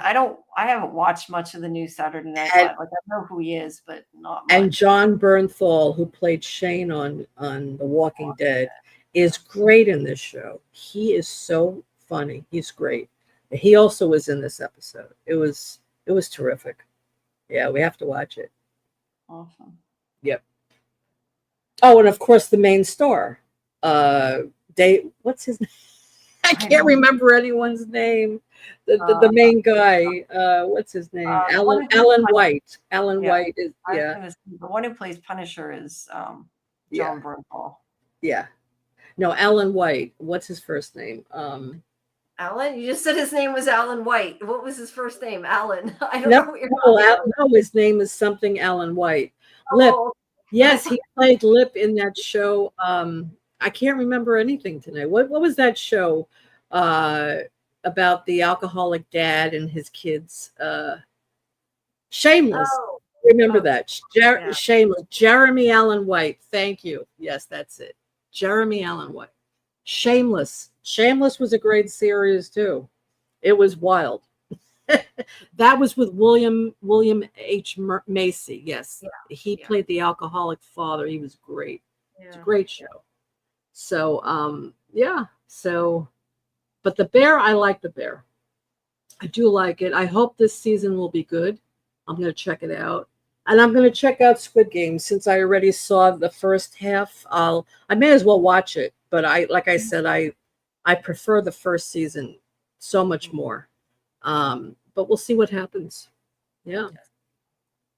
So Jamie, you're fading. I guess you want to No, get no, to I'm just tired. I'm listening. I'm just it's not you, it's definitely me. No, I know. I mean, but if you want to end the stream, I understand. So. Yeah, well, if we still have stuff to talk about, I'm trying to think. I think with this episode, I think I've exhausted the stuff that's in it.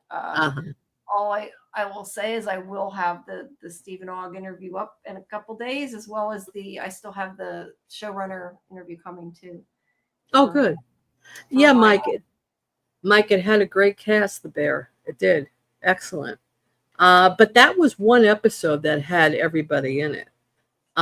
Jamie Lee Curtis was in a few episodes. John Bernthal has been in a few episodes. But Sarah Paulson, she was only in that episode. But yeah, I mean, it's good. I like it. It's about a very dysfunctional family who owns a restaurant, but they're very dysfunctional, and it's very funny. It really is. So anyway, that's the story with that. Yeah, I don't know. I do not really know anything about it other than what you've said. And then it Okay. has to do with the restaurant. Joe McHale. Oh yes, Joe McHale. He plays a chef who is really nasty, and he gives Jeremy Allen White a really hard time. He was good.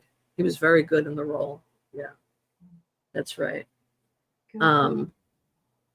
Yeah, but anyway, so I guess we'll wrap it up then, unless anybody has anything else you want to talk about or anything. Or any other questions? Any other questions or comments about the show? Yes, no, maybe. Scale of 1 to 10. I would rate this show right now an 8. I give it an 8 overall. Yeah, I think I'd give it an 8.5 maybe. Okay. So not too far off from there. Right. Yeah, I would say an 8. I really liked the first episode. This episode and the second episode I liked, but it was a little slower moving. Yes. Next watch party is on Monday. Yes, Kimberly. Murderbot, Midnight Murderbot, we have on Monday. I was Scarlett. So yes, our watch party is at 11 p.m. Eastern, followed by the live stream at 11:59/midnight. I always just say 11:59 because I know sometimes when you say midnight, like it's confusing what day you're talking about. So yeah. Monday night, Midnight Murderbot, and then Tuesdays are our roundup show, and Thursdays is Librarians, and we're back again for Revival. And pretty soon, Scarlett and I are going to somewhere fit in Sandman. We're going to try maybe just do like a couple at a time, and they probably won't be. I don't know. I think that show you can go super involved. The problem is I just don't know when the hell we're going to fit them. We got to figure out what we're going to do. I don't know if I can do another day. I guess we could do Sunday for a little bit, at least until Institute starts. I don't know why. Oh yeah, that's true. Yeah. I'm like thinking I'm taking on 2 Institute shows. Is that not good? Maybe that wasn't a good thing. I'm going to be going nuts. But yeah. Well, but there might be a lot to cover, so it might be good. Yeah, I don't think it's going to be as involved though as like some of the stuff. I think it'll be more like a show like this. It won't be. You think it'll be a mystery box show though? Yeah, no, it's not really a mystery box show. But we did almost 3 hours tonight. We probably did more than we needed to for this show, but. Well, we talked about other things too. No. I'm just saying, like, I didn't think it was going to be that long. It's longer than expected.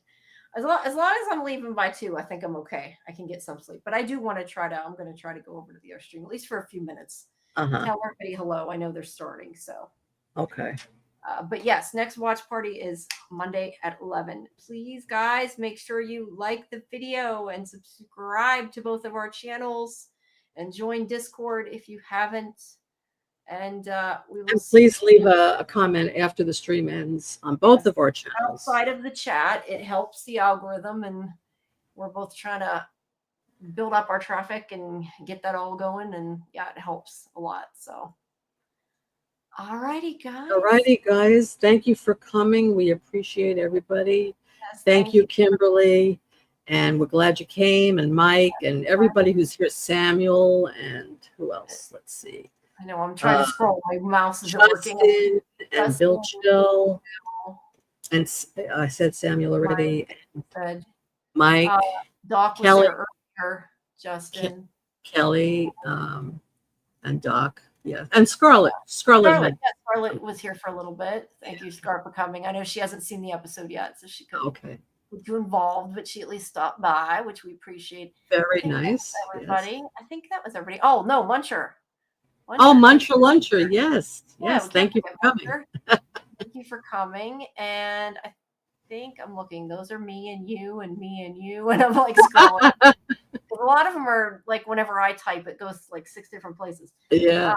Yeah, I think that was it. I think we got everybody. If we missed you, sorry, we didn't mean to miss you. But yes. We'll catch you next week.